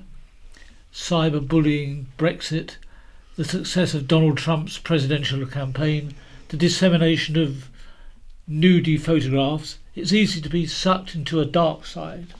But social media can also be a power for good, showcasing hilarious cat videos, highlighting political misdemeanours and exhibiting pictures of my dinner. They say Facebook is for connecting with people you know but don't like, and Twitter is for connecting with people you like but don't know. Just like real life, connecting with anyone, familiar or not, has its risks and rewards. I have found Twitter a great way to find new people to play with, and some of my Twitter pals have stepped out of my smartphone to become friends in real life. One thing the local Twitter users, or twiters as we are colloquially known, have in common is our love of the island. We celebrate its idiosyncratic landmarks, such as a life-size statue of the Terminator, which used to be on Sandown Road, the knife and fork trees in Monkton Village, and Monkton Village itself. That little enclave at the northern end of Ryde's Monkton Street was cheekily renamed Monkton Village due to a Twitter conversation, and the name has stuck. So much so that this very newspaper had a Welcome to Monkton Village supplement, promoting the area's small but thriving independent businesses. Locally, Twitter also has its Tweet of the Week competition. This traditionally shambolic affair sees tweets with the vaguest of island connections, tagged at hashtag IWTOTW, IW Tweet of the Week, and judged by the previous week's winner. The competition has delivered satire aimed at the county's previous MP, an escalating war of words with the Isle of Man, and a winning view of the Isle of Wight taken by space station astronaut Commander Chris Hadfield. Nominated tweets have included a quote from the comedian Mark Steele on Black Gang Chine, quote, "It's not a theme park, it's the visions of a junkie." And this gem from the PK's tips right out of the 1980s joke book. "Can you get Lionel Richie for next year's Isle of Wight Festival, please? I'd like to see him dancing on the ceiling."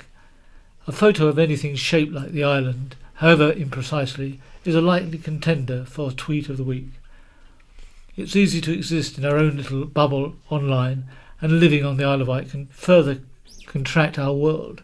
An island-centric internet could turn you into a raging caps lock commentator on local news sites, or someone celebrating tiny joyous aspects of life on the island. Personally, I'm always looking for things to share with my Twitter community: local food, lost gloves, misspelt signs, charity shop treasures, a person wearing a jaunty hat. And you too can celebrate with Isle of Wight Tweet of the Week, hashtag IWTOTW. White Catwalk was snowed off this month, and we'll be back in April. If you or one of your stylish pals fancies strutting on the White Catwalk, visit www.whitecatwalk.co.uk. My style. Right, this is my view from Jim Gibbons about looking after a dog. I've never had a dog myself, largely because I'm too chicken-hearted to face the end game. I have, however, from time to time been involved with other people, thus rather unsportingly giving myself the best of both worlds. After I moved to this island, I saw a plaintive postcard in a shop window which asked if anyone could walk a dog one day a week to assist a family who were in difficulties and might otherwise have to let the dog go elsewhere. Now, when you think of the concept dog, I imagine you picture, as I do, something rather like a collie or a Labrador. The dog in question proved to be more like a hairy caterpillar. Having offered, it was too late to back out, and I was instructed in the art of taking Meg, for Meg she was, down to the sea for a morning swim, which apparently she loved. On the first day of my official duty, I collected Meg and her impedimenta and set off. If I thought Meg was somewhat lacking in dog, it soon became clear that she thought me badly inadequate as a human being. After a few streets, she decided she was being dog-napped, and she was too well brought up to yap or bite, but she just became an inanimate lump. I pulled, pushed, spoke nicely, spoke roughly, begged, jolted. All, of course, to no avail. When I turned for home, she was immediately mobile again. We went back, I explained to the lady of the house, and she accepted the situation philosophically, and we agreed to try again the following week. On that occasion, I was told, "Be firm." Well, we set off and perhaps made an additional street before the same thing happened again. In my best Barbara Woodhouse no-nonsense voice, I said, "Come." But Meg looked at me with infinite scorn, walked on, towing the cargo. I walked on, towing the cargo behind me. There is a limit to the distance you can drag a dog over ride pavements. I could have picked her up and carried her, but that really would have defeated the object. And what do you say to someone you meet on the way? "I'm just taking this reluctant small dog down to throw her into the sea." I'd be lucky if I only got arrested. So back we went again. What eventually worked was Meg's doggy brain tumbled to the fact she was being done out of her morning swim. She accepted me first as a convenience and then as a friend. For about 18 months I did my job, which was good for both of us. A year or so later, I was at the wet end of Ryde Pier returning from the North Island and heard a voice and saw it was Meg and family. I was given a lift home, during which Meg showed her approval of me. My sister had a series of dogs, mostly rescue ones, which I was delighted to meet. On one occasion, one called Blackie seemed not to remember me until I was leaving, when she suddenly seemed to recognise me and gambolled about, being rather disappointed when I left. At home I wrote this affectionate imitation, is there a word for it, of Lee Hunter's Jenny Kissed Me. Blackie licked me as we stood early on the long-baked platform, strong paws drumming on the wood as she capered round my platform. Say I'm awkward, say I'm mad, say that many a one has tricked me, say I'm ugly, well, but add, Blackie licked me. Last time I visited, I proposed to have a shower, and my sister told me where to get a towel. The one on top of the pile was a luxurious green with gold embroidery. I found to my amazement my sister had had my name plus a word of endearment embroidered on the towel. I was speechless. We Northerners don't go in for such extravagant signs of affection. When I thanked her afterwards, I was a bit choked, and I thought I saw a tear forming in her eye, when she burst not into tears, but laughter.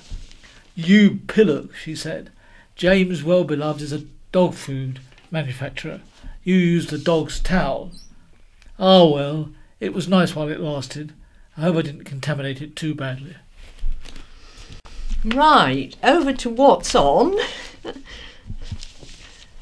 First of all, Medina Theatre, and it's called, the centre is called I Leisure. What we've got coming up on Friday, March the 16th is Rocket Man. It's not political, it's the music of Elton John. It begins at 7:30 and the tickets are £19 or £18. Also at the same venue, Friday the 23rd of March at 7:30, an evening with Jason Robinson OBE. Tickets are £21. The 13th of April, again 7:30, The Stars from the Commitments. Tickets are £23.50. the 14th of April, 7:30, the Cantata Choir, Verdi Requiem. Tickets £15 or £7 for under 18s. 19th of April, again the same time, Pasha Kovalev Ballet or dancing. Well, it's dancing. No, sorry, it's called Magic of Hollywood. Tickets £24.50. That's the 19th of April. 20th, Rock for Heroes, the greatest pop and rock celebrations. Tickets £19.50. The 21st of April, The Real Thing. No further details, just that's on the 21st of April at 7:30. Tickets £22.50. Up Close and Personal with Martine McCutcheon on Wednesday the 25th of April, again at 7:30. Tickets £25. And last, the Vienna Festival Ballet, Cinderella on the 2nd of May at 7 p.m. Swan Lake on the 3rd of May at 7 p.m. Tickets £21, 19, £13 junior. And we have Bittersweet Concerto. An acclaimed cellist is to perform with the Isle of Wight Symphony Orchestra. Cello virtuoso Jamil Aliyev, described by Classical Music magazine as an artiste possessed of an enviable technique and a rich, broad palette, will perform at Medina Theatre next Saturday, March the 17th. Jamal was born in Baku, Azerbaijan, and studied at the Yehudi Menuhin School and the Royal College of Music. In 2015, he was selected onto the BBC's Introducing Classical Artists scheme and has appeared regularly on Radio 3's In Tune. Future engagements include appearances at the Royal Festival Hall and recordings with the Warner Classics. Jamal will perform William Walton's Cello Concerto. First performed in 1957, it is a bittersweet lyrical work with fabulous writing for both soloist and orchestra. Walton considered it his finest concerto. The orchestra will open the concert with Grieg's attractive Norwegian dances, and the evening will conclude with Dvorak's Symphony No. 8. The Isle of Wight Symphony Orchestra is supporting Isle of Wight independent lifeboats at all its concerts this year. The evening begins at 7:15 p.m. and tickets are available from the Medina Theatre box office. Right. Raw Energy of Scottish Folk Group. This is news of what's happening at the Key Arts Centre. Scottish band Tanara offers a contemporary twist on traditional folk music. The four-piece accompany yearning vocals with sophisticated arrangements on guitar, harp, accordion and fiddle, and the very strong personalities of the band members bring something very special. Paying homage to their country's musical traditions, they say, what we play is best described as contemporary Scottish folk music, considered complex arrangements which surround original tunes, modern tunes and traditional ballads. Collective experience gives our musical approach a unique flavour.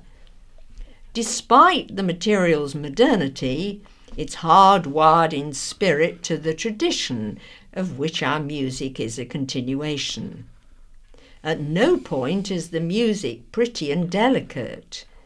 When we play, there's a raw energy which brings booming sets of tunes and songs together with moments of knot-in-stomach beauty. It is four big personalities bouncing off each other to create big sounds. I'm, of course, quoting what they're saying about their group. The live act saw Tanara nominated for the Up-and-Coming Artist of the Year award at the 2016 Scots Trad Music Awards. See Tanara on Saturday, March the 17th at 7:30 p.m. Tickets are £12.50 and, as I mentioned, at the Key Arts Centre. There's another reference here to an address being given by Mel Trow, Trow, at the Key Arts Centre. Just weeks after he collapsed at home and was airlifted to hospital, an Ireland author and historian will give a talk to raise money for the air ambulance. Former Ryde High School head of history, Mel Trow, will give a talk at Key Arts on Wednesday about his hidden heroes, Christopher Rhodes of Ulverston and Captain George Bridgestock of Ryde. Both were military characters, the former a Second World War spy turned film star, while the latter almost certainly rode in the charge of the Heavy Brigade at Balaclava in 1854. Mel was at home last month when he collapsed suddenly. His wife, Carol, performed CPR until an ambulance arrived and he was airlifted to Southampton General Hospital. Following several operations, he has made a remarkable recovery. He will donate his fee from the talk, one of a series in Key Arts' Hidden Heroes season, to the air ambulance. Tickets for the talk, which starts at 7:30 p.m, are available from Key Arts. So here we are. That's the end for today. So it's goodbye from Sarah. And goodbye from Barry. This is the BBC. This is In Touch, the magazine programme for people like me who are blind or partially sighted. I'm Peter White. Thanks for downloading this week's edition. Good evening. Tonight, how to solve the challenges of teaching sex education to visually impaired students, and one day at work in an environment definitely not geared to blind and partially sighted people. I can't imagine being able to find my way round here ever. Well, that's why I've got my sighted assistant, because they take away that stress. We'll be following in the footsteps of Marcia de Cordova as she gets to grips with the Aladdin's cave that is Parliament. But first, I come from the era where sex education was little more than one lesson on human reproduction, with much confusing talk about things like gonads and gametes, which bore very little relevance to what we really wanted to know about. For a totally blind child like me, it was all a deep mystery, and you'd like to think that we've moved on a bit since then. But as the Department for Education closes a consultation exercise on the subject, it looks as if there could still be a long way to go. Jordan is in his last year at a mainstream academy in South East London, and he feels he got little from the sex education classes he attended. They did sort of one session annually with each class. It was all very generic, same old each year. A lot of reading off generic PowerPoints, asking very, very generic questions. Were you offered it alongside the class as a whole? Were you given any individual sex education? No, I wasn't, no. So specifically, what did you feel you were missing? It sounds sort of a bit embarrassing, really. Things like when you're actually putting condoms on and things like that. Last year was when we finally touched on that, and it was in a 25-minute session. It was really, really quite basic. And even with something as basic as that, could you follow what was actually happening? Not in the slightest. Number one, it was an external organisation that didn't know there was going to be someone in the group that had a visual impairment. There was really sort of no accommodation. It was one person demonstrating, a group of boys sitting around a table watching them do it. Did you at any point kind of protest about that and say, this isn't really any good for me? I did, actually. The woman was happy enough to sort of show me, but there was 5 minutes left at the end of the session, which really wasn't long enough for me to properly engage in it and actually get anything out of it. Using the example of the condom, you can see the difference between the inside and the outside, but it's extremely difficult to tell by touch. What do you think needs to be offered? I think there needs to be a kind of more practical workshop, if you like, and I think it'd be more practical to do it with other visually impaired people. It would remove that, oh gosh, this is a bit embarrassing, because you'd all be in the same position. 18-year-old Jordan from South East London. So what thought is being given to how that exercise could have been improved for Jordan and those who follow him? To discuss this, we brought together Kathy Wright, who teaches sex education at New College, Worcester, one of the few remaining schools dedicated to teaching visually impaired children, and Lucy Emerson, who coordinates the Sex Education Forum, that campaigns for better teaching of the subject. I asked Lucy what was the significance of the government's consultation exercise. Well, a year ago this week, new legislation was passed making relationships and sex education a requirement in all schools, and that's going to start in September 2019. But to fully update what's being provided in schools, there needs to be fresh government guidance. The current guidance is 17 years old. And so the government started talking to people through this call for evidence process to get views from young people, parents and professionals, and that process finished earlier this month. And coming to visually impaired people specifically, as far as we can ascertain, and despite pressing the Department of Education, they wouldn't confirm who had submitted evidence, but little or none of it seems to have come from the visual impairment sector. What's your experience of this? Well, it is a real test of that new legislation if we can have good quality relationships and sex education that meets the needs of blind and visually impaired students. I do hope the government will make a serious effort to get views representing all types of disabilities. Are you surprised, though, that the sector doesn't seem to have been giving evidence to the government? The problem we have is embarrassment with relationships and sex education across the board, and the quality has been poor across the board. And then you look at particular needs within that and they get neglected. So we need to see that being addressed. Let me bring in Kathy Wright, because Kathy, Jordan said he'd really relish being able to learn this subject with other visually impaired pupils. That's what he said to us. What are the advantage of being able to do this as far as you're concerned? What does it enable you to do? Well, partly because we have such small groups at New College that we can really gear lessons around the needs of the individual students. So it is much more discussion based, no place for PowerPoint really. So, for instance, if we were doing a condom demonstration, then every student would have the opportunity to actually do that with a demonstrator.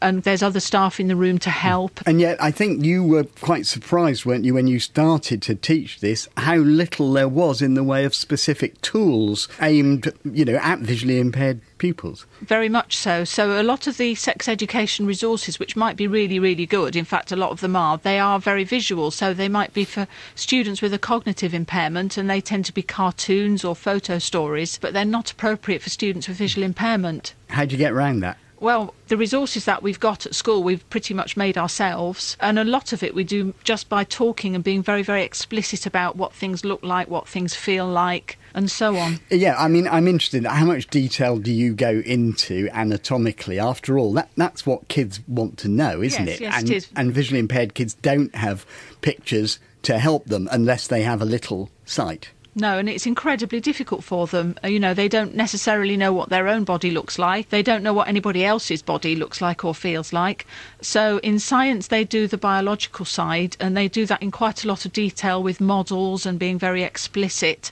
In our PSHE lessons, we tend to focus more on the relationship side and consent and the skills and the attributes that you need to have healthy relationships. But you do have models. I've found it difficult to get an appropriate male model, but we have got a really good female model, which I actually got from a sex toy company, which is anatomically very correct. It feels right, and I've used it really successfully with groups of students. And specifically on the issue of relationships and the whole business of consent and whether someone is genuinely attracted to you or perhaps doesn't fancy you at all, how much do you go into that, and how much can you actually illustrate that?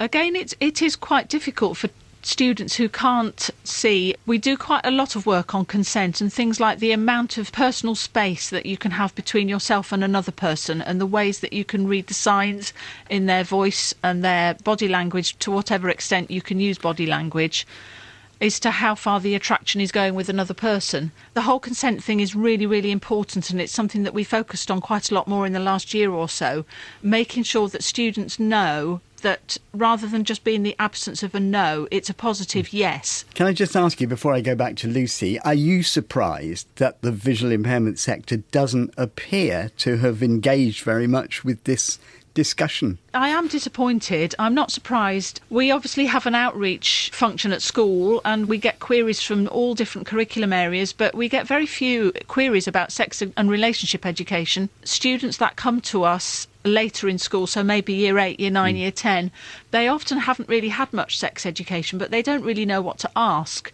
And it's almost as if they've been excluded from it. But you said you've had to make your own tools, you had to build your own models. Shouldn't you be pressing or making the point that there needs to be more generally available to mainstream as well as special schools? Oh, definitely. We'll be contributing to the consultation, I'm sure. Well, on that point, Lucy Emerson, I mean, the fact is that only 2% of pupils where visual impairment is their only or primary disability are getting the kind of teaching Cathy's actually offering. How practical is it to suppose that mainstream schools will be able to offer that kind of teaching geared to their visually impaired children, especially when they've only perhaps got 1 or 2?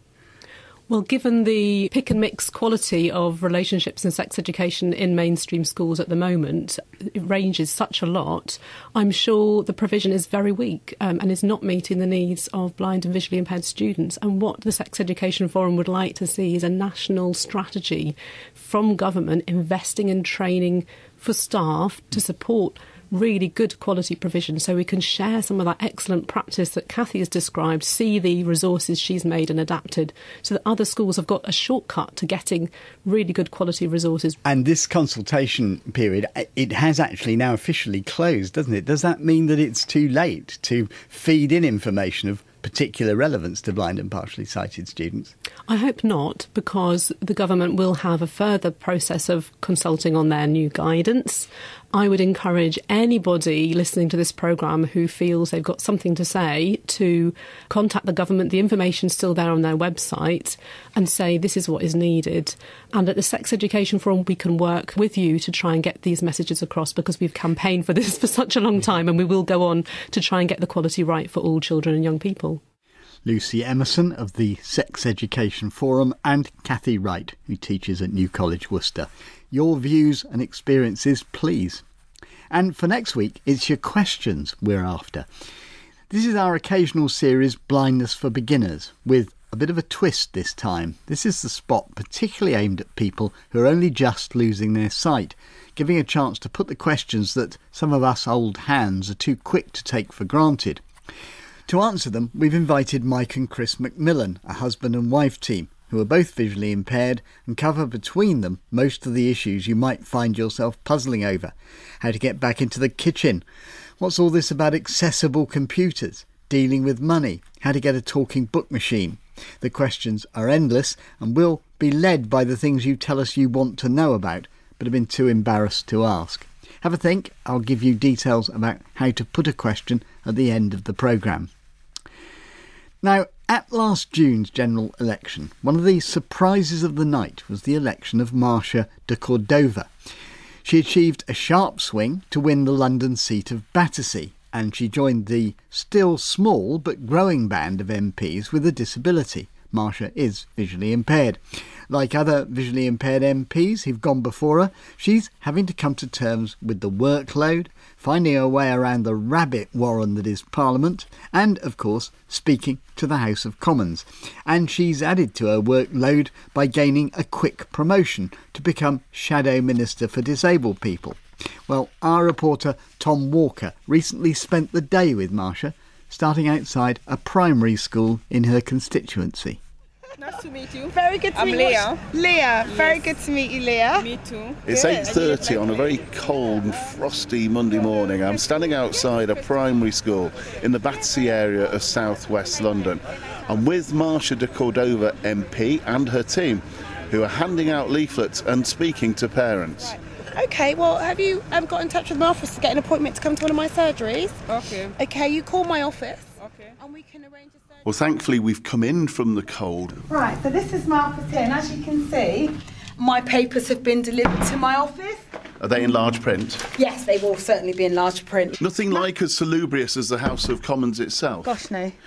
But it does the job for me and my team. So, Si, do you want to kick off with what I've got in today? Today we've had quite a few letters. So I was born with a condition called nystagmus, which is an involuntary movement of the eye, and it causes me to be severely sight impaired, and I actually call it my wobble. So I'm registered severely sight impaired, so obviously my vision is quite limited in the sense that I don't see things that are far away. So things that are really close up to me I can read, but anything at a distance then I will have a difficulty reading. Whether or not Marsha could attend one of their receptions. So it's an invitation. Yeah. Okay. A lot of the post that comes into us comes in standard font size, which is obviously quite difficult for me to read. So Sarita, being my sighted assistant, will go through the post with me. Marsha's constituency. Most of the casework that we have is pretty much mainly housing, and then I would say social security, and then we have immigration, and then the various other issues, and then we have a wealth of policy. So we've got DWP questions this afternoon, and so I'm currently just going over the question that I will be asking the Minister today. And my question is going to be on universal credit. Is it bigger? This is what I just changed it to 20 font. What's going on? What size font do you normally need when you're reading printed documents? Well, if I'm just going to be sat in my office reading printed documents, I do it in 20. From the dispatch box, it'll probably be 46. I'm going to do a quick word count of my question, because if a question's too long, then the speaker may cut you off mid-flow, which can be obviously quite distracting. Okay, so let's just go through the question and see if we need to make any more changes. So, despite the government's claims that no... Thank you, Mr. Speaker. Despite the government's claim that no severely disabled person moved onto universal credit would be worse off, we now know that that is not the case. Scrapping the disability premiums will have just that effect. Now you're a shadow minister, you have to stand at the dispatch box. What are the different challenges there from being on the back benches? I suppose being at the dispatch box means you're going to be reading questions or you're going to be responding to statements, so reading and giving speeches. And so for me, standing at the dispatch box, it's making sure that I can read my papers. And whilst I can use a tablet device, I never want technology to fail me whilst I'm at the dispatch box. So I'm going to always be using paper. And so making sure my papers are printed in large print, so around font 46, and then going down and practicing to try different techniques to make sure that I can read my papers from the dispatch box. And Gordon Brown used to stack books on the dispatch box so that they're much closer to him, and so I've tried that approach.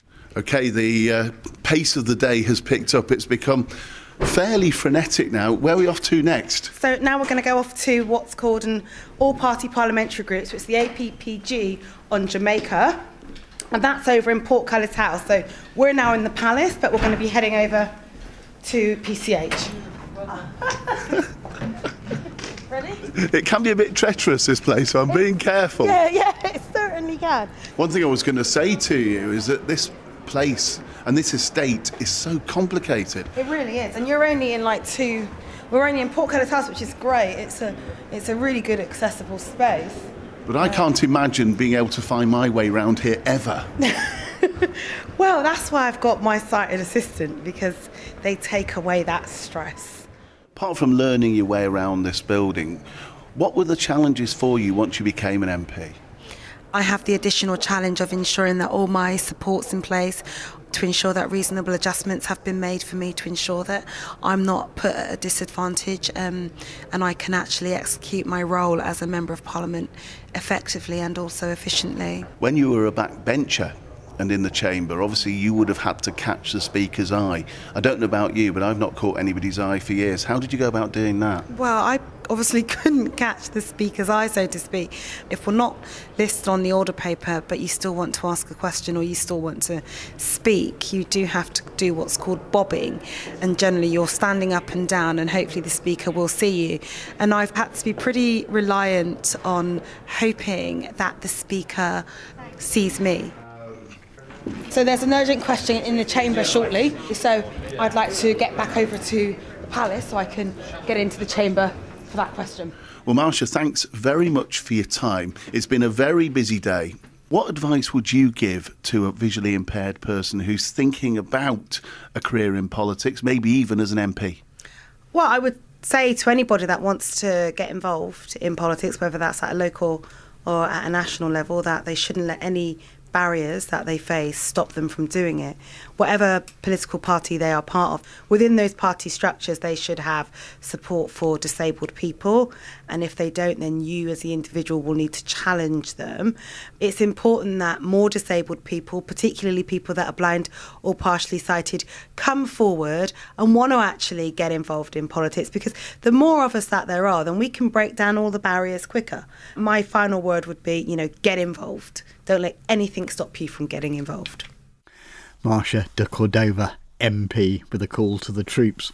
And that's it. Don't forget those questions for the Macmillans on anything that's causing you confusion or concern. If your sight loss is relatively recent, you can call our action line for 24 hours on 0800 044 044. You can email in touch at bbc.co.uk or click on Contact Us on our website, and from there you can also download a podcast of tonight's programme and other In Touch editions. From me, Peter White, producer Georgina Hughes and the team, goodbye. This is the BBC. This is In Touch, the magazine programme for people like me who are blind or partially sighted. I'm Peter White. Thanks for downloading this week's edition. Tonight we're offering a crash course in some of the things it may help to know if you're in the process of losing your sight or you've done so relatively recently. Now, we know only too well that this can't be exhaustive. There's so much to know. So we've made a deliberate decision to concentrate on practical problems and their solutions. Just under 20 minutes of solid, no-nonsense suggestions is what we're aiming at. I've been joined by married couple Mike and Chris Macmillan, who've spent a lifetime, much of it together, finding alternative ways of doing things which allow for the fact that you've got poor sight or no sight. Just quickly, both of you, what would you say to people who just feel as if everything they try to do now, in the kitchen, trying to get information, venturing out on your own, if you've got the confidence still to do that, is a struggle? Is there a way of thinking about things which can make that feel a bit better? When you're newly blind, or maybe losing your sight, it'll seem to hit you. Now, taking it one aspect at a time, so you can tackle perhaps one difficulty, is probably far better than trying to do everything at once. So it may be you want to work in the kitchen, or you want to work in the garden, or go out for walks. Take one of those and work out how you're going to do it. Chris, if you're talking to people about this, what would you say? I would suggest either contacting the RNIB's helpline. If you don't know anything else, people know a national organisation, and asking them for contact for your local voluntary organisation for visually impaired people. Yeah, because perhaps they don't get as much publicity, and the fact is they are on your doorstep. They vary in quality, but I guess that is a good place to go, and they are nearby. Yes. Yeah. We've been very much guided by In Touch listeners' questions with what we're going to deal with, and this first one goes to the heart perhaps of where you get information from. It comes from Richard Tomlinson from Stoke-on-Trent. I have something called choroideremia, which basically is a genetic disorder that affects mainly males. I am 54 and most people who have it are fully blind by the time they're 60. I live on my own and I manage all right at the moment, but I realise that in the future this may not be the case. And I just want to know what I can expect in terms of what helps out there, social services or even local blind organisations, and what will be available to me in the future. I've heard more than once that the best aid to a visually impaired person is their partner. And a lot of people do seem to have partners and they manage very well, but without their support or somebody close to you, how do you get by? So in a nutshell, where does Richard go for help initially? Because people are hearing so much about cuts, that in itself must be a bit frightening. Mike? Get registered. You're not registered at the moment, are you, Richard? So get that underway. Even if it takes a little while, you're prepared and ready for it when it happens then. As things get worse, which they inevitably will by the sound of things, you are more accustomed to what's available to you and what isn't. You'll get to know the people who can help, and it may be there's a volunteer in your area who you can get to know, or several volunteers. But some people are worried about getting registered. They feel it's a very final step, don't they? That somehow, the door's shut. It's a passport to many other things which you can't access unless you are registered. And in order to take the baby steps and the length of time it takes for some of those baby steps to be achieved, having that piece of paper is a comfort. And particularly if you're in work, that's probably the big thing. If you're in work or are on benefits, getting more benefits will only happen if you're registered, and particularly the way benefits are dispensed these days. So it's better in Richard's case, because he knows it's coming, to be well prepared. Or I wasn't a guide or a scout, but yes, be prepared. And what are you entitled to from social services? Because people will be told, go to social services, there is help available. But what actually can you expect to get? They come to your home and they have a look at your house, and they're the ones that can advise you on how to make your home accessible, safe, and show you some of the equipment that is easily available, but you haven't been able to find because you don't know what to find. But we do keep hearing how stretched they are, don't we? We hear sometimes how often it takes, how long it takes to get a visit. And in a way, I suppose what I'm saying is, what are your rights? What can you actually think, I've got a right to this and I can make a fuss if I don't get it? I think if it comes from a voluntary organisation for the blind, it happens much quicker. And than if it's social services. Right. Do you have to approach them, or will they approach you? You can approach them, or a GP can do it, or a friend or relative, or the hospital. But it's probably better if you do it yourself, because you know what you're doing. You can ask the questions that you don't know you need to ask almost.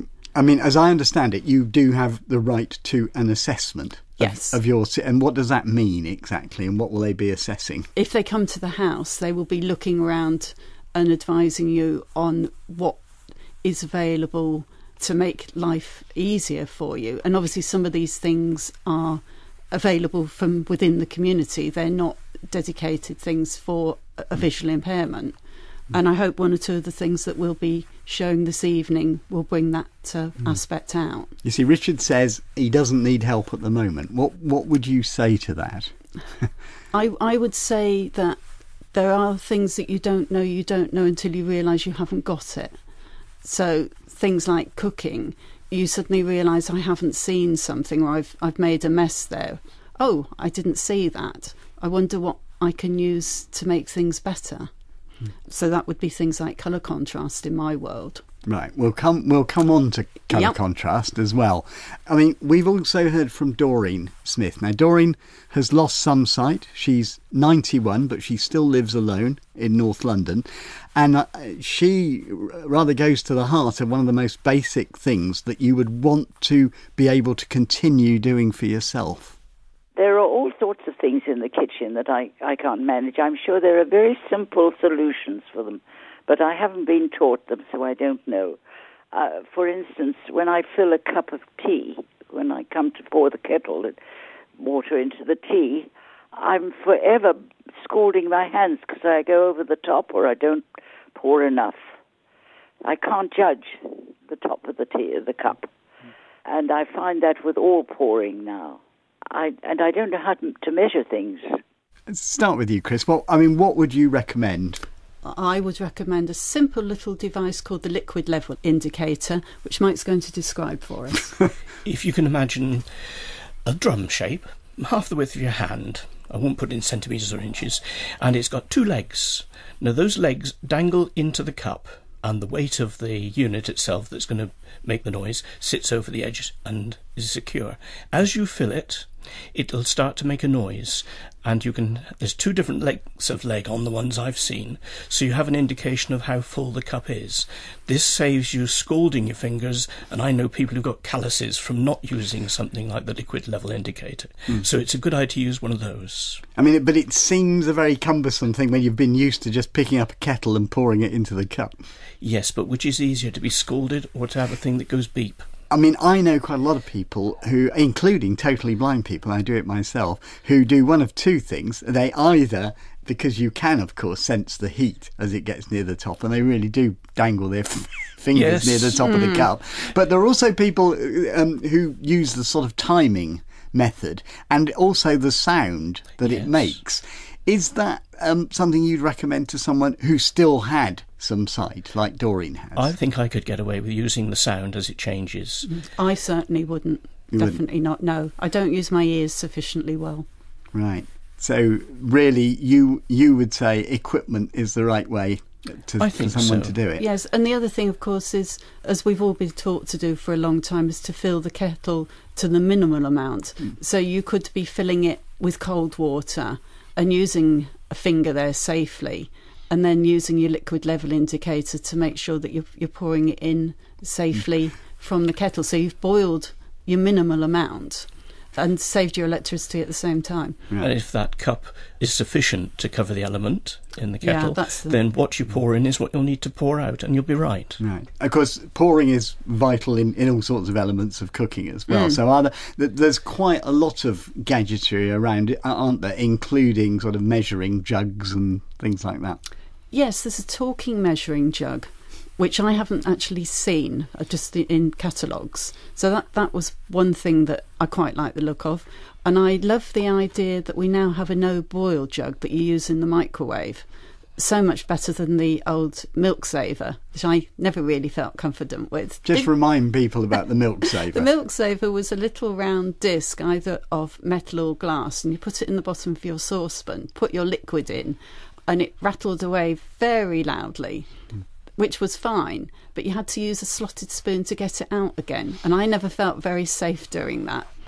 So finding that a well-known cookery department store, which has been around by catalogue for many years, produces a range of equipment which is all in red, and one of these as a no-boil jug sounds absolutely ideal. And we will have information both on our website, and we'll be telling you how to get some of this equipment that you're going to be talking about. There are environmental things you can do in your kitchen, aren't there, to make things easier, to maximise the amount of sight that you've got left? Yes, and in our own instance, we were in the fortunate position of having our whole kitchen refitted some years ago, and we decided we're going to do it the way we want it. We couldn't do much about the height of working units because that's pretty much an EU regulation almost, but we were able to have good lighting overhead in the form of fluorescent tubes, under cupboard lighting, and I exchanged the lamps which were in the cooker hood for LED lights. Now it means when we've got those on, I've got very even light throughout the whole of the kitchen. So there's no deep shadows anywhere. It also gives me a chance to see the colour of things that I'm cooking, whether they're the brownness I want, and when I'm cutting or sorting anything out, cleaning, I've got a good light to see exactly what I'm doing. And what about in terms of actually where things are, how near a window it is, that use of natural light? Yes, I make much use of the natural light during the day because our sink, like in many houses, is positioned with the window directly behind it. And I guess the other point where colour actually comes in is the actual implements themselves, your cups, your plates, your bowls, that sort of thing. Yes, I was in Moorfields Eye Hospital some years ago for an operation, and on recovery I was just given a help to the dining room. Sat down, it was a white tray with a white plate with white fish in white sauce with mashed potato. So a lot of people don't get this point really about colours and light and making use of it. Indeed. Yeah. We tend to use our favourite, which is the willow pattern plates. Well, that's blue and white with a form of a pattern. We don't try and scrape the pattern off, so we're all right. But the tablecloth is a different colour, and our tableware tends to be different colours again, and utensils are stainless steel. So most times, whatever's on the table is easily distinguishable. Right. Doesn't stop me slopping things, though, but I can see what I'm doing. And Chris, we've been putting this in terms of the kitchen, but presumably this is something that applies to all sorts of things that you're trying to do in your own home to make them easier. Yes, and I'm particularly pleased that the trend today is to have bright colours for cooking utensils. And although they tend to change and you can't always get matching for everything, I'm particularly keen on the bright green rather than the red, but I'm having to get used to red or white because that seems to be what works. And I guess this does vary from person to person, perhaps, yes, with the does. kind of eye condition they've got. Yeah, it would do. So it's something you need to do with trial and error. I think because we've always done it, because when we first got married, it was stainless steel or nothing, and there weren't many utensils that you needed. Whereas now, everything you buy, you're looking to see that it's a bright colour, and it plays into your hands quite often. Right. And just before we leave the kitchen, I mean, thinking about gadgets, any other sort of favourite? I mean, there's hardly anything that doesn't talk these days, is there? That's right. I mean, I've got a timer here. If I just very briefly demonstrate, it's set to speak and 1 hour, 2 hours, and so forth. So as you put in minutes and seconds, and when that counts down, it then has a hen clucking at the end. So you can set it to any time you require. We've been talking so far almost exclusively about things in the home, but people will still want to get out and about, of course, either alone or with help. This certainly goes for Beryl Prince on the Isle of Man. One thing in particular has been causing her a problem. I find difficulty in sorting out coinage. I have, apart from being partially sighted, I have rheumatoid arthritis, and I also have nerve damage in both hands, which means that the majority of people who can feel the edge of coins and can differentiate, I can't. I really have a problem differentiating between the 10p piece and the new pound coin. The old pound coin was thicker, and you could feel that. You could feel the thickness of it, and you knew what you were handling. But the new one can't. If there was some kind of, perhaps a dispenser or something that you could actually carry about with you and use in the shop, would that help so that you could put separate coins in separate compartments? I wouldn't want to use it in a shop. If I could use it at home, yes, it would be invaluable. So that's Beryl. Whatever happened to coin dispensers where you could keep different denominations in little pockets, Mike? I think we should campaign the RNIB to bring them back. I'm holding a little black coin dispenser with slots or holes for 5 £1 coins. They were made for the old £1, but they hold the £2 quite easily as well. Now, I don't make a lot of use of them because I'm one of those who uses technology, and I use a card which I can swipe, or I use my phone. But if you need to use cash, this is one way of doing it. I think we should campaign, because unless there's something like that where you can prepare your coins in advance of going into town, you haven't got the independence you want, and you don't want to be standing there and scratching around, I know. So let's get them to bring it back. Chris, any other answers for Beryl? The only option, Beryl, is to use a purse, or a couple of purses probably, with 2 or 3 zips in each, and then you can sort your coins. One coin. So you can have like your 2s and your 5s and your 10s in one. Yeah, or you could even just have 2s and 1s in one, or 1s and 5s. I find the 5s are a pain in the what's-it. They give me more trouble than anything because they're difficult to see, never mind to pick up.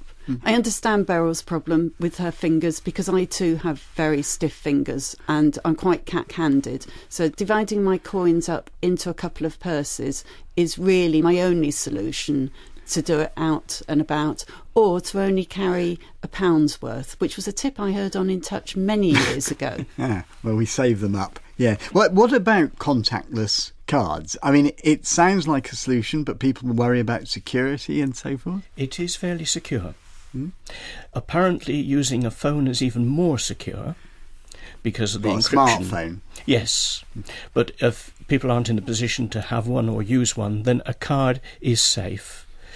I find that with a card, the right amount is taken and you've got your receipt and it's over and done with, because carrying cash is a darn nuisance. Right. Well, we may get some reactions to that. That really is all we've got time for. We know there's so much more we could say, and it may well be you're thinking at home, well, that's all very well, but you haven't answered the question I would have asked. If that is the case, ask it. And we may well repeat this exercise in the near future. To put your question, you can call our action line on 0800 044 044. It's 24 hours after the programme. You can email In Touch at bbc.co.uk. And if you're able to go online, you can click on Contact Us on our website. That's www.bbc.co.uk/In Touch, from where you can also download tonight's and many other editions of the programme. Many, many thanks to Chris and Mike McMillan, who I'm sure we'll be hearing from again And that's up to you in a way, if you ask We the look forward questions. to it. Thank you both very much. Thank you, Peter. From me, Peter White, producer Cheryl Gabriel, and the team, goodbye.